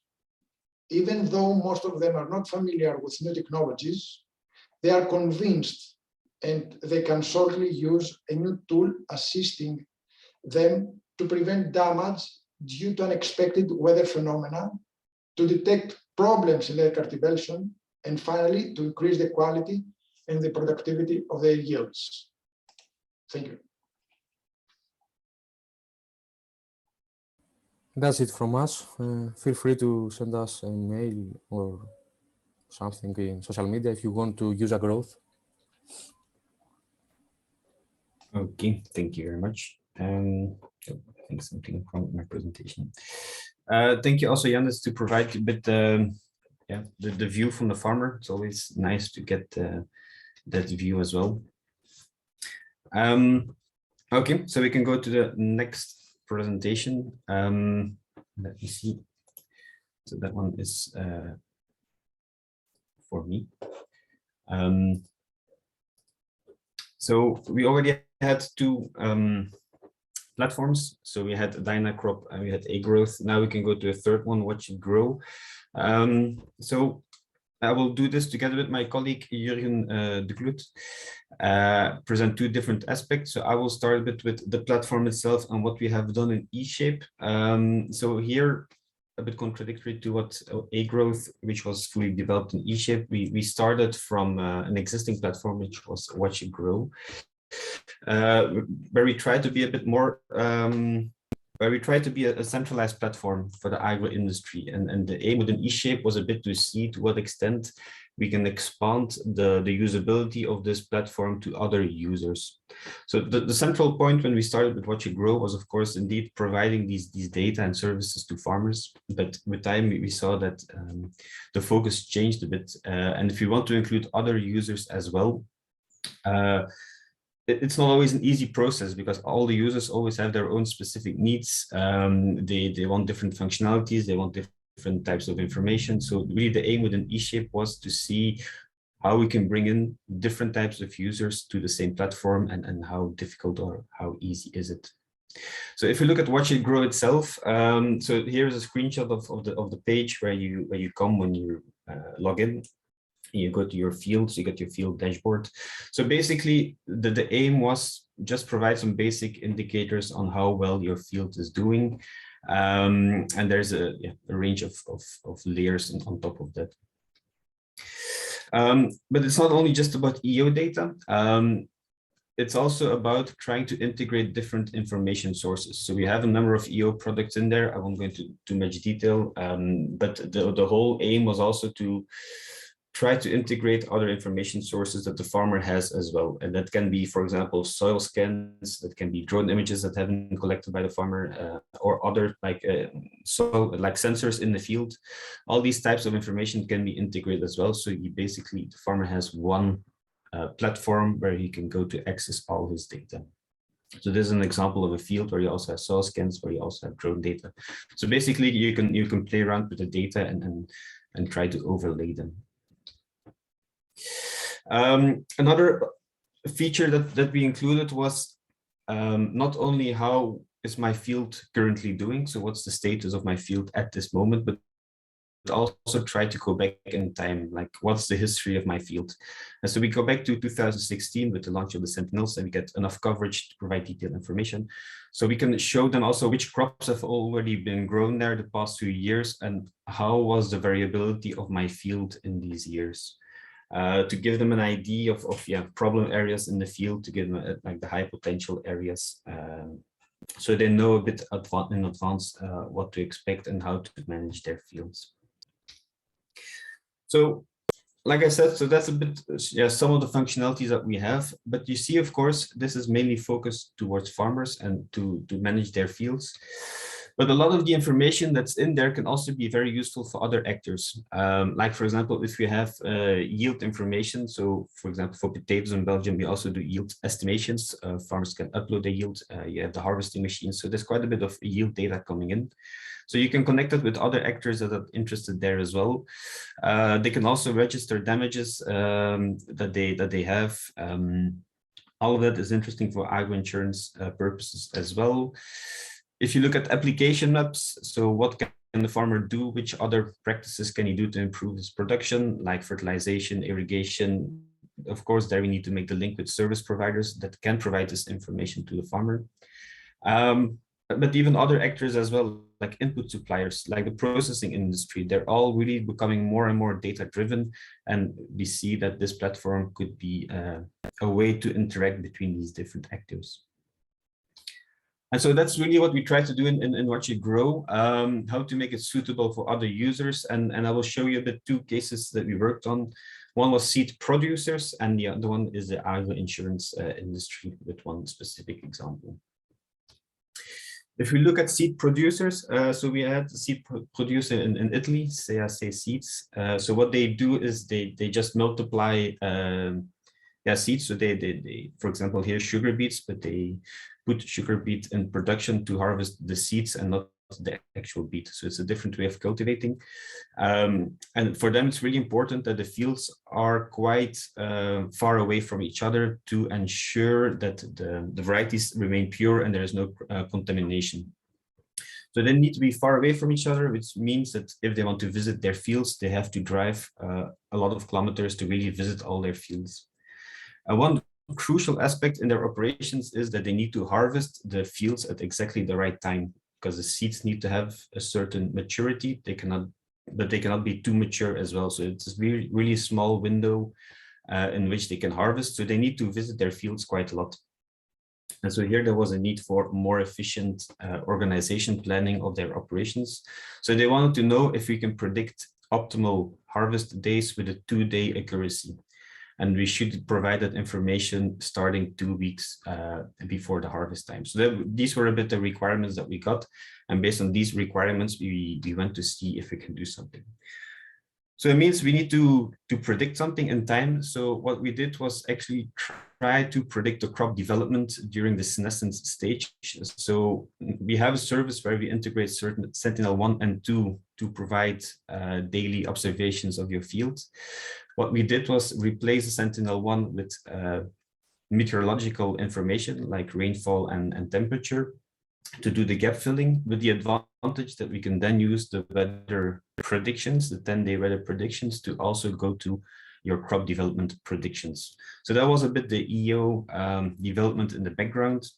And then we could see that, so once we had that up and running, which was from an EO perspective quite challenging, but in the end for the user, the only thing that changed was in their list of fields, there was one column added where you see harvested. If there is an I behind it, it was the prediction. So when we set the most optimal time would be. So that's basically the only change that they had from their perspective, but in the background, there was a lot of development ongoing just to provide that service. But so for the user, there was no really any EO data visible. They didn't have to work with any images, maps whatsoever. The only thing that changed for them is in their list of fields, a date popped up and they could start working with that. So how well did it work? So that means we had a 2-day accuracy and we could see that 85 of the fields that we monitored over 3 years actually fell in that time window. So we could really predict like the optimal harvest day within their requirements for 85%, which from a scientific point of view is really great. We thought, okay, 85% accuracy, we're happy as a scientist. But from the user perspective, the issue there is if they really would like to let their harvest planning depend on this service, they would get problems for 15% of their fields. They would have bad seed quality in 15%. And the cost of these 15% really outweighs the benefit of switching completely to EO data. So there you see a bit the discrepancy between what we like to do in a research context and how good it can get for us and the accuracies or the things you need to really turn it into an operational service. But it's still usable. They can still do it for better planning, but really switch, like remove their field visits and just go for EO-based estimations is still a bit too far away. But it's already an improvement, but still a lot of work to do. So that's one example. The second one is for agro insurances. We also had a specific look because there we got a lot of demands for the agro insurance industry. There's a lot of work being done of which EO products can be used and like which type of information they could use. That was not really within the scope of eShape. There's other projects, there's other initiatives that try to do this. What we really try to do is how to get this information to the insurance companies. So not really the products themselves, but just how to organize the data transfer, how to get it there in time. Again, there's a lot of variety depending on the needs, but here we really focus on the loss adjustment component of insurances. So if there is damage that the insurance company would like to know how much damage, what's the damage exactly, how much do we need to pay out? And there we really had a lot of co-design and talk with insurance companies and how it could be used, especially the variability mapping, letting loss adjustment people in the field use Watch It Grow as a tool just to take the samples, look at historical performance and so on. So loss adjustment, but also user interaction, getting the connection to the farmers was an important component. And that's how we got, for example, here, the farmers who were already using Watch It Grow, we have a potato farmer. Summer of 21, we had huge floodings. I think all over Europe, Germany, Belgium, there was quite a lot of damage by flooding. And so the farmers actually used Watch It Grow to demonstrate how the fields near streams and rivers had quite a bit of an impact to, not to the, this was not specific to insurance companies, but also to the government to show, look, this was really an extreme event. Maybe the government should provide some compensation there as well. But they really made their case with Watch It Grow there as well. So that's one example. But for the insurance companies, we're now working due to the co-design work we did in Icip. We can now work with an insurance company, a Belgian KBC. And they're not really using EO data in their insurance products, but it's just the interaction, the platform where farmers can register their fields, and then they can ask for certain types of insurances over their fields. Like, for example, here you can see there's insurance for frost, there's insurance for persistent rain. So it's all weather-based insurances, no EO data, but here the platform, this like I mentioned before, the collaborative platform where different types of users can come together and try to get the most out of it. So that's also a result of the co-design that we did here. And so for each field, you can then get more information about the specifics of your insurance. So that was a bit, a few examples of really the co-design. How can we make this platform more usable for different types of users? What I will do now is pass the word to my colleague, Jurgen de Kloet. So he's the business developer for Watch It Grow, and he will talk a bit more about this whole commercialization process that's behind it. Jurgen, the floor is yours. Good morning, everybody. Thank you, Laurent. So,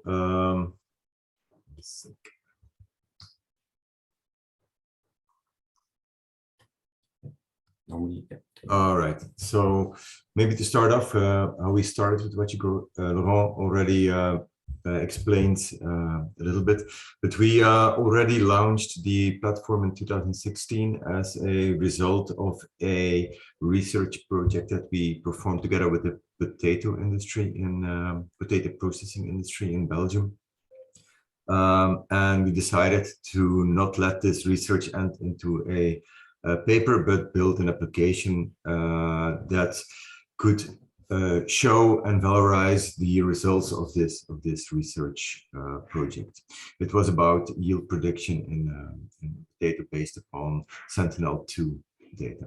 So quickly, we got the interest from the Belgian potato processing industry and the Belgian Farmers Collective, or the Flemish Farmers Collective, in fact, which supported the further development and the uptake of the platform by the end users. So they installed a financial incentive mechanism in 2018 to stimulate farmers to feed the application with data and to actually also use the platform.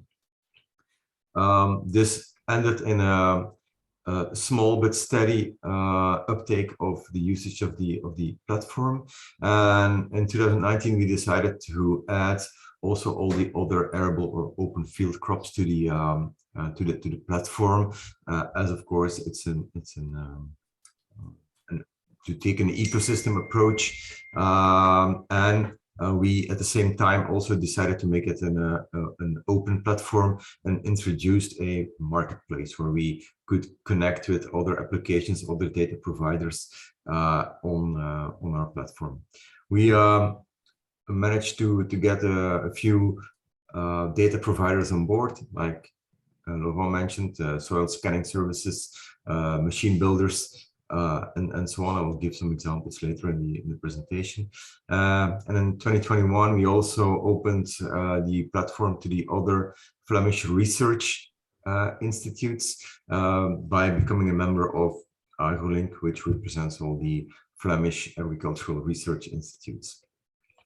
And in 2022, we added the partnership with KBC, and we also connected to the Just Connect platform that Ilvo developed. I will explain that in a minute.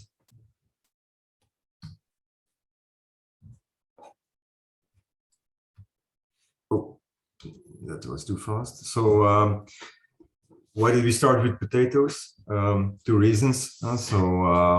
We're based in Belgium, and in Belgium we have a nice environment to grow potatoes, and there's a nice and big economical value attached to potato processing, in fact. So the conditions are optimal. We're located in the center of what we call the potato belt, and all the big potato processing companies are here. So initially, the reason why we also engaged with the processors in this research project in 2016, and why we decided to really focus on getting them as a main user on board. So it's a growing industry. So both in terms of production, export, and in terms of employment. They have a very competitive, the Belgian processes have a very competitive edge in terms of efficiency in processing, and they have a bigger need of influx of potatoes than because they can sell more processed products than they have potatoes coming into their chain. So the goal of what you grow then is really to help farmers to increase their yields in a sustainable way. So the sustainable part is obviously very important, by delivering them data-driven advice, by creating a digital twin, mining all that data that we collect, and a combination then of remote sensing data, which is the core layer of the data that we use, and adding meteorological data, soil data, field management data. This is part where the farmers come in, and IoT-based data, so data coming from machine builders, soil sensors, all possible connections that we can make with hardware that delivers data in an objective and scalable way. So, as you understand, and probably the problem that everybody is facing, the road to commercialization is paved with data, and how to get that data is obviously the biggest challenge. So, in order to deliver added value products that we derive from the data analysis, we first need data. The satellite data, meteo data, soil data is very easy to get, but the trick is really in getting the end user data on the broad range of field management practices. So we focus in the whole value chain on not targeting the farmers directly, although they are the primary users and should benefit at the most, at the first instance at least, from this whole goal and the platform that we developed. But we try to reach them through secondary users, so the processing industry, through the machine building industry, through input suppliers, traders, as we're not scaled to target individual farmers or all farmers individually, but we believe that by connecting with the secondary users, we'll be able to gather the data in a much more efficient way.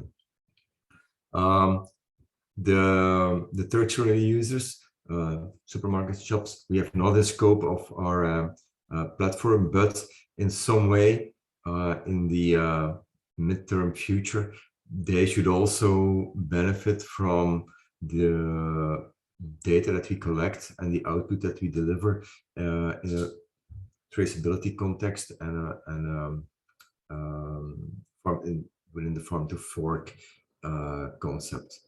Then we also have some citizen programs where we try to collect data, crowdsourced data from citizens and citizen science-based project, which I will give an example later as well. So if you put it in a more visual way, we try to connect to all these stakeholders, and we do that by focusing as much as possible to build an ecosystem together with these partners, and try to connect with them through a structured way. And we hooked on to the Just Connect platform that Ilvo has developed. It's in fact a data highway where, as a data provider or as a data user, you develop one connection to the central platform and get access to all other data providers or users that are also connected to this platform. So a very efficient way to get in touch with a broad range of data providers. At the same time, we developed this and still maintain this marketplace where companies that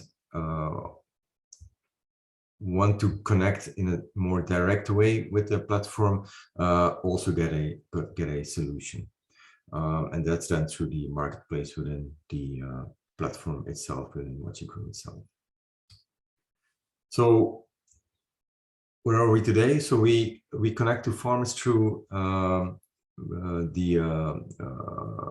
through Boerenbond, the farmer union or the farmer representative organization, and the processing industry, and that's done mainly through the Belgian potato processing industry, Belgapom, with the seed industry, as Laurent already explained.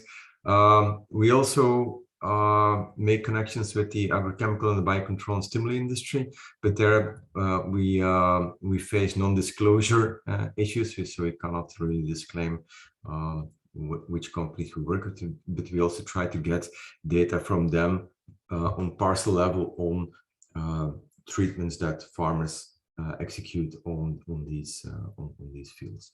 And we have a set of connections with machine builders. We started off with a Flemish company in that constructs potato harvesting machines and potato planting machines, AVR, and I also have a connection with the John Deere Connection Center, and are working on getting data from other machine providers as well. In agroinsurance, Laurent already explained what we did with KBC. We try to connect also with the other R&D institutes as much as possible through the AgroLink initiative, but also directly in a bilateral collaboration. Are in negotiation with farm management software systems. So we don't position ourselves as a farm management tool, as we don't take into account, for example, all the accounting stuff that farm management systems also take care of, but we try to link as much as possible with also these type of platforms and applications. And then in the citizen domain, we have launched a initiative the past years where we provide sensors to citizens that they can install in their gardens or at fields to collect, for example, soil moisture data or soil temperature data, rainfall data, and so on. And we all try to consolidate the data that we get through all these channels within this What You Grow platform in order to achieve the goal that we have set forward, mining the data and deriving advice out of all this data to help them to increase their yields in a sustainable way. So the next steps that are in front of us is to really start mining all the data and try to extract as much as possible variety and geospecific advice as possible. So we have realized the first steps in this domain, where we investigated the impact of the crop rotation in combination with specific soil types and niche conditions on a specific crop, and intend to intensify this analytic capabilities or actions in further in the near future, and aim to help also farmers by identifying the best possible varieties in combination with all the specific environmental conditions that they face. An important domain where we also see value is in the impact measurement of the agroecological farming practices and precision farming practices. So we'll take a focus on that in the near future as well. So obviously, everything we do, it's an open door. It really fits well with what is put forward within the Green Deal. So by continuing the efforts that we do, we'll be able to measure the impact of all the new management practices and directives in an objective way, and we'll be able to further support farmers in their decision-making process. So we will definitely keep the platform open and invite all other parties to cooperate, either on analytics from an analytics perspective, or obviously also to share data in two directions. So with us, but we are also open to share data with others, of course. So for us, the quest for data is really key. The biggest challenge is to convince farmers to share data, but we believe that by building an ecosystem and building in trust in the data sharing by initiatives like the Just Connect platform will help in improving the user uptake and the sharing of data by end users, farmers in this case. In terms of the business model, this is still an ongoing search.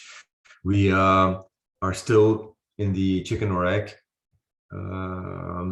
phase, where farmers do not want to share data because we don't provide them with valuable advice coming out of all the data. But of course, we need the data to be able to provide advice and added value to farmers. So slowly we're getting out of this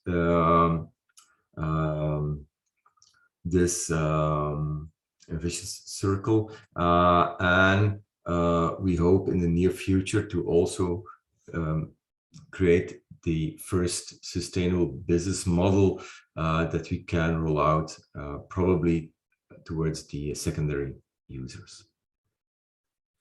So that was the commercialization quest and what we did so far to commercialize the Watch It Grow platform. Okay, thank you very much, Jürgen.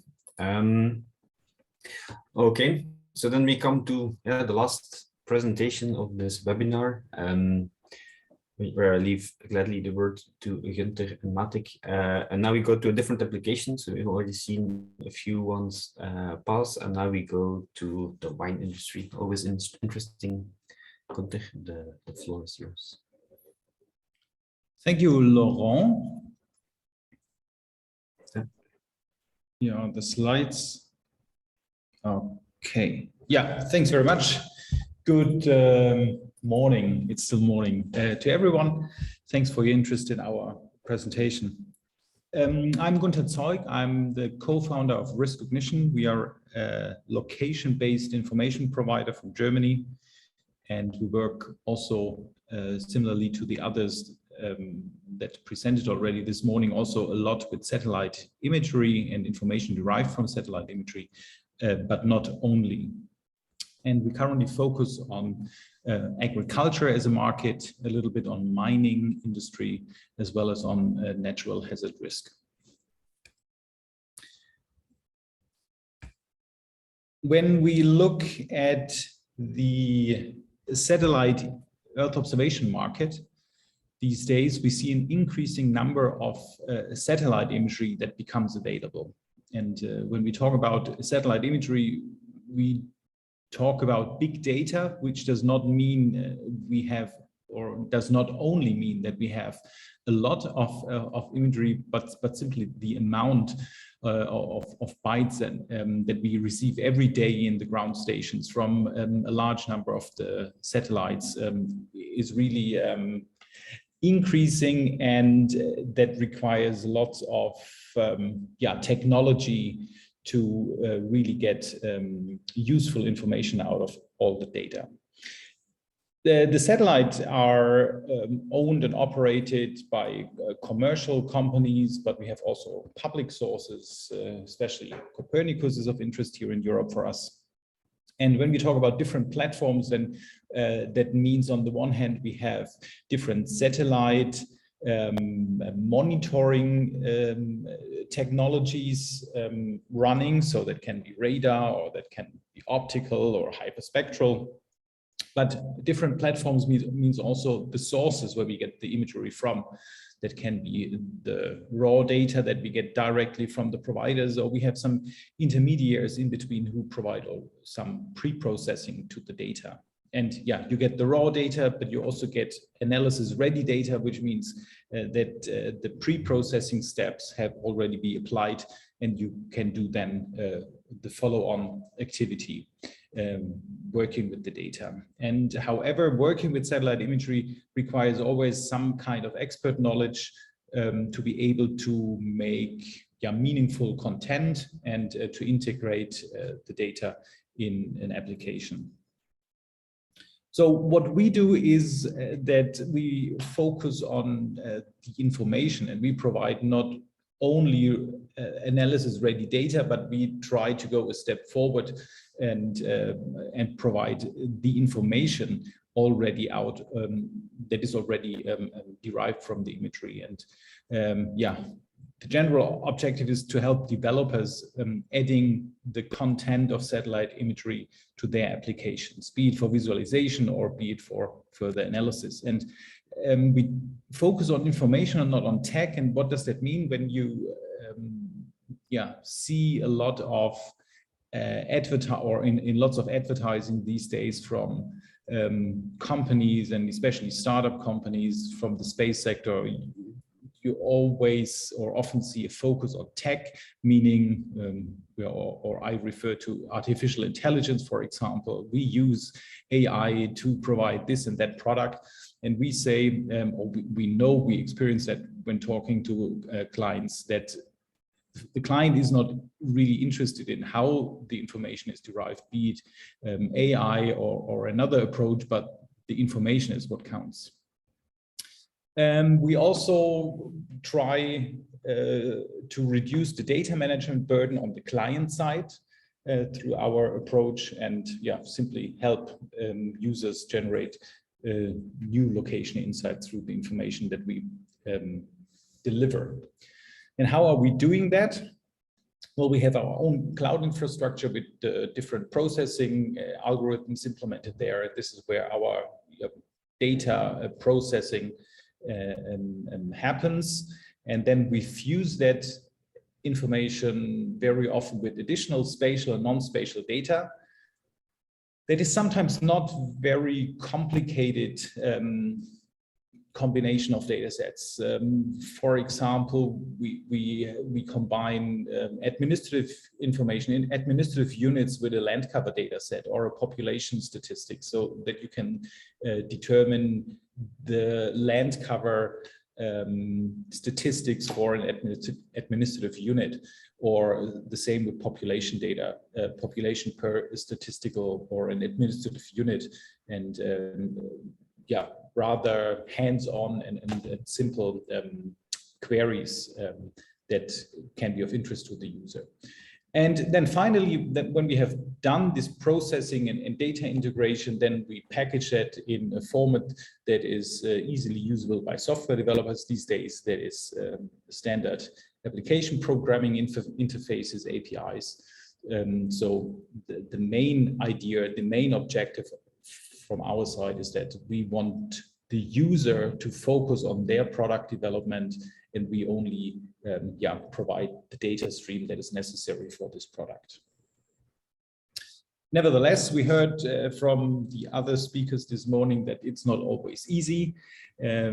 Satellite data looks nice and colorful, and but it cannot always provide the full picture of a situation. So a combination with in situ data from the ground is very often needed or / recommended. And here in our domain now, working with wine growers, that means we need the data from the field, from the farm. However, not all farms have in situ data available. In situ data is very often point-based, so we have to make this integration from the area of a field down to a point, how to make this linkage. So there is always some technical challenge ahead. However, we are working on that, and we are always happy to have users like Matic from eVineyard who can help us then improving our product. And I hand over to you, Matic.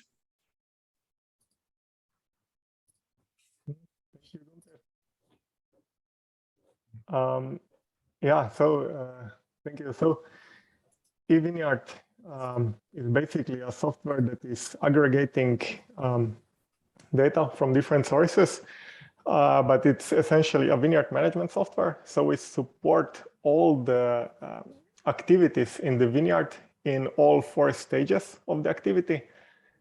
So we help the vineyard manager to basically make observations and decide what to do.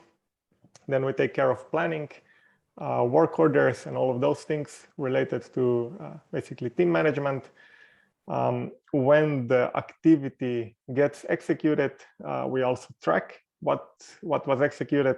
And eventually in the same software, we also allow reporting in different formats, be it financial, be it compliance with different, let's say, agricultural specific things and so on.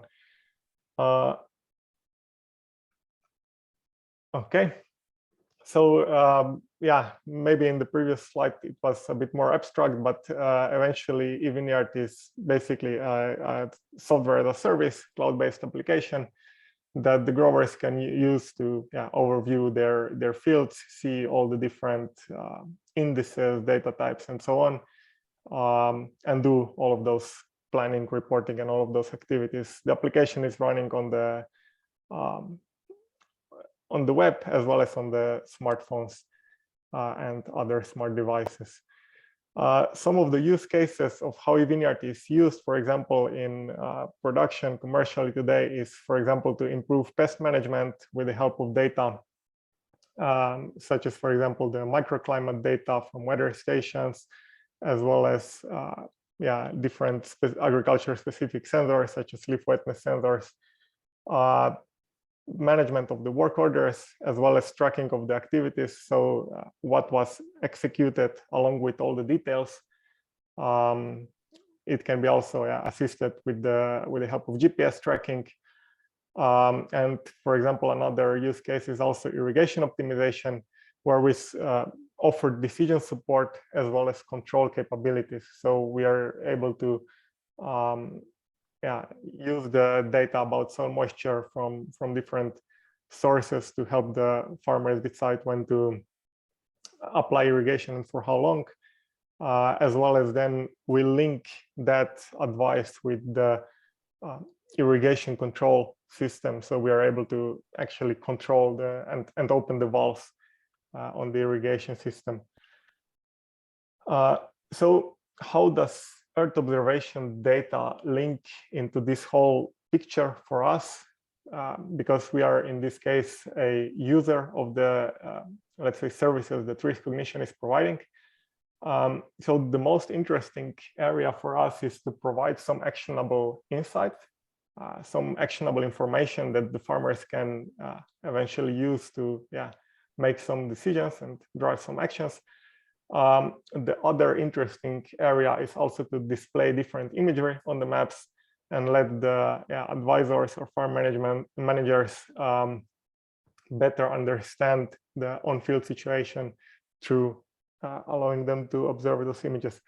But inside eShape, we focused on time series data with the goal of generating some actionable insights. The initial goal was to extrapolate in situ knowledge of soil moisture.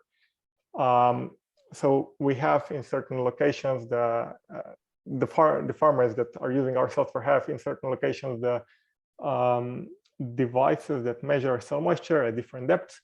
And the idea was to extrapolate this in situ knowledge to also adjacent areas where maybe they don't have the sensors, and allow the farmers to configure the system and generate a value that mimics the soil moisture sensors value movement in those fields that don't have the sensors. Of course, in the process, we discovered also additional areas, areas where value can be added, such as, for example, to bring more available indices related to farming to the platform, such as NDVI and different soil parameters, and try to discover usage through close monitoring of data from various sources, such as also sensor and soil sensor and climate sensor data, as well as calendar of activities, to find different patterns. So to simplify that big picture in this slide, what we have inside the vineyard are basically those observations from the vineyards, which can be collected with eVineyard mobile app, the same app that is used to also track what was done or get the work orders and so on.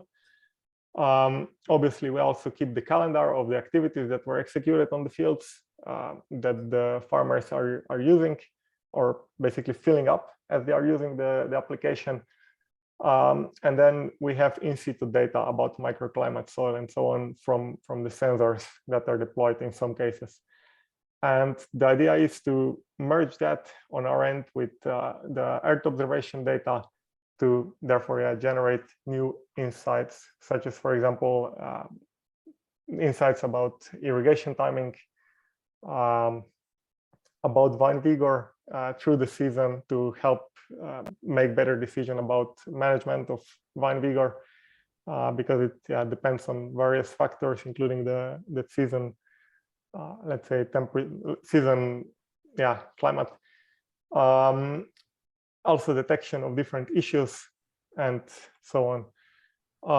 So the big picture is therefore risk cognition is doing the whole Earth observation data, processing all the magic there, and they are providing us with a simple REST API that we can use to fetch the data and then do the rest. And the farmers are actually interacting with our application only, and through it using the data coming from Earth observation sources.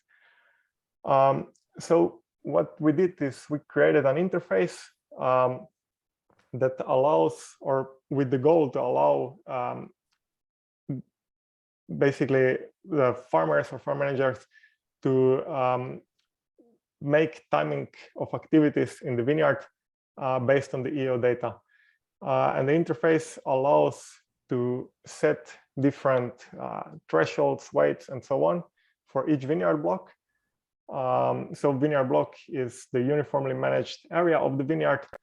And what we do is we normalize all the values from the sensors, for example, of soil moisture, temperature, and so on, into the same value range as the values provided by EO, provided by risk cognition in this case. And we let the user to use weighting and setting thresholds to configure generation of alerts, and even we allow them to use this result that they configure to trigger automation, in this case of irrigation. Now, this approach is interesting really for the advanced users that have some basic understanding of specifics and limitations and context of the available data sources. So it's still very much aimed at the experts that can configure that for the farmers for let's say initial testing and evaluation purposes, but it's not yet at the stage where we could say, okay, this is a bulletproof solution, right? That we can offer to every farmer out there. So if I move on to results and learnings, definitely linking Earth observation delivered data with ground observations is crucial if we want to get actionable insights. Also, to get something solid, we need several seasons, several areas, and so on. So this is very important. And I think it was mentioned a couple of times in the webinar already as well. And yeah, Earth observation data was brought in eVineyard to basically augment other sources and allow end users to use it. But as I mentioned already, it will take time to deliver really solid pre-configured decision support that will be easy to use for the farmers. Nevertheless, we have very elegantly solved the problem of getting the EO data into eVineyard. So time series data coming from EO sources is now being collected, archived, and also used for processing from one additional data source for us, which is very good because we can use this type of data in the future and generate more value around it. And with that, I would conclude our presentation. Thank you. Okay, thank you very much, Matik.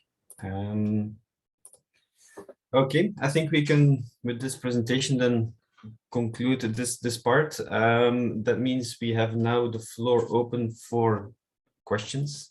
So there is a Q&A session. Please use it. I see there's a few questions in the chat, but I haven't been able to read them. But if you have other questions other than that one, I'll quickly go with now. Please put them in the Q&A and then we can easily follow it, or in the chat. It's also easy to follow. Also, when I see Peter, your question, I assumed when I look at the timing, it was directed to Jan. So Jan, do you want to take that question or not? I cannot see the question. So the I question cannot see the question. Yeah, if you can. Okay. So based on Sentinel data and your observations, does soil moisture increase in areas with where sparse large trees exist? And then the follow-up question would be, which parameters, climatic factors, do current agricultural systems mostly use? Okay, so the first question was regarding the large trees. Mm-hmm. Yes, so we don't monitor soil moisture with the trees. Our systems are focused on the crops. So it's a different method. So we don't monitor this. So from the theory, there should be more. And also the practice shows that where there are trees cut, there is much less water available. We're also working on some climate change adaptation strategies, and we see this in many cases in the Czech Republic, in cities where we work on this. But from the agriculture point of view, I cannot tell you more. Mm-hmm. And the second question, can you please read it once more? Yeah, but maybe on the first to continue, do you see then, just for my personal interest, a competition for soil moisture where you put trees? Do you have a competition between trees and crops for soil moisture? Usually not, because they have a different layer where they take water from. The trees have usually, depends of course on the kind of a tree, but usually the trees are taking the water from a different soil level, which is lower than the level that is usually used by the crops. For example, with the vineyards, they have a super long roots. Yeah, they take from very, very deep very deep layers.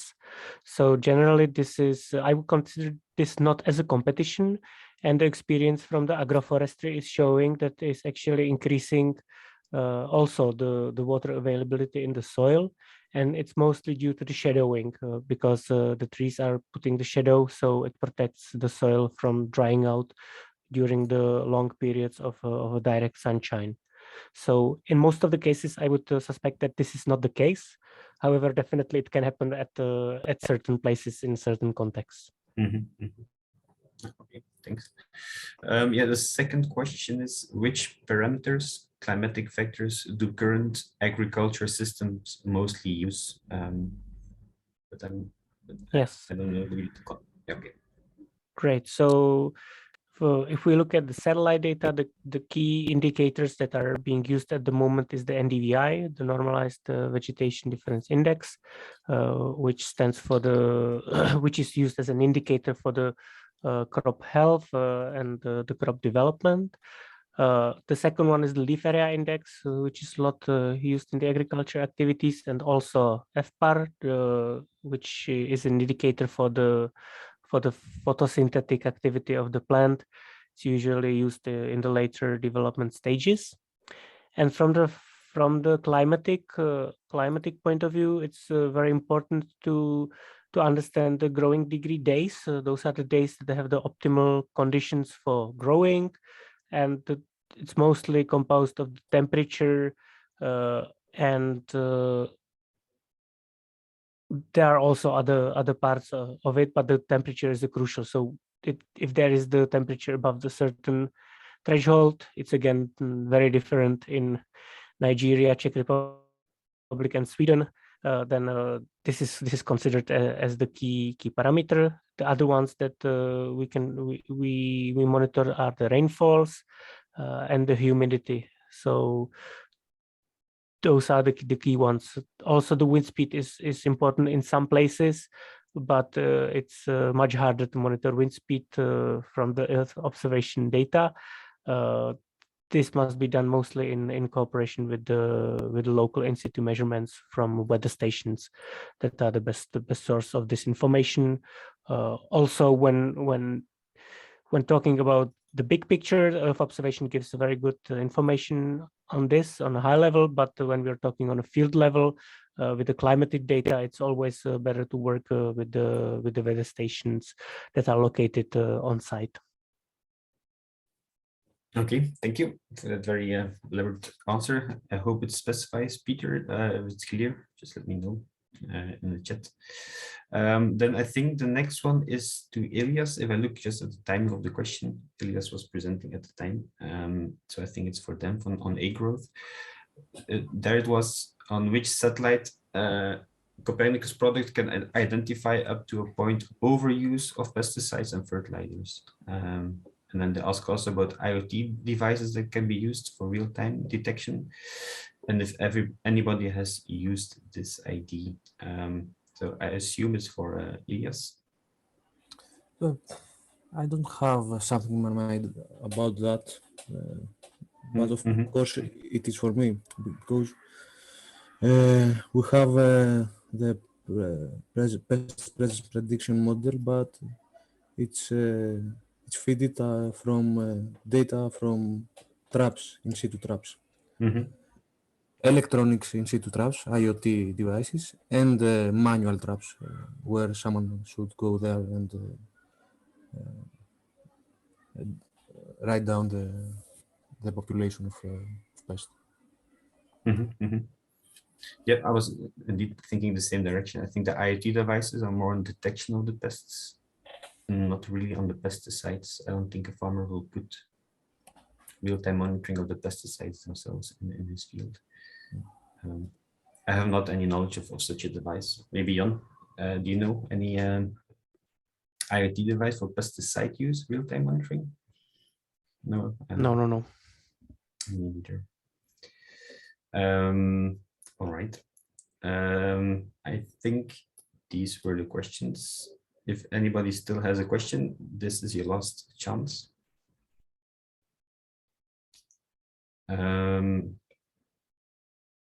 All right.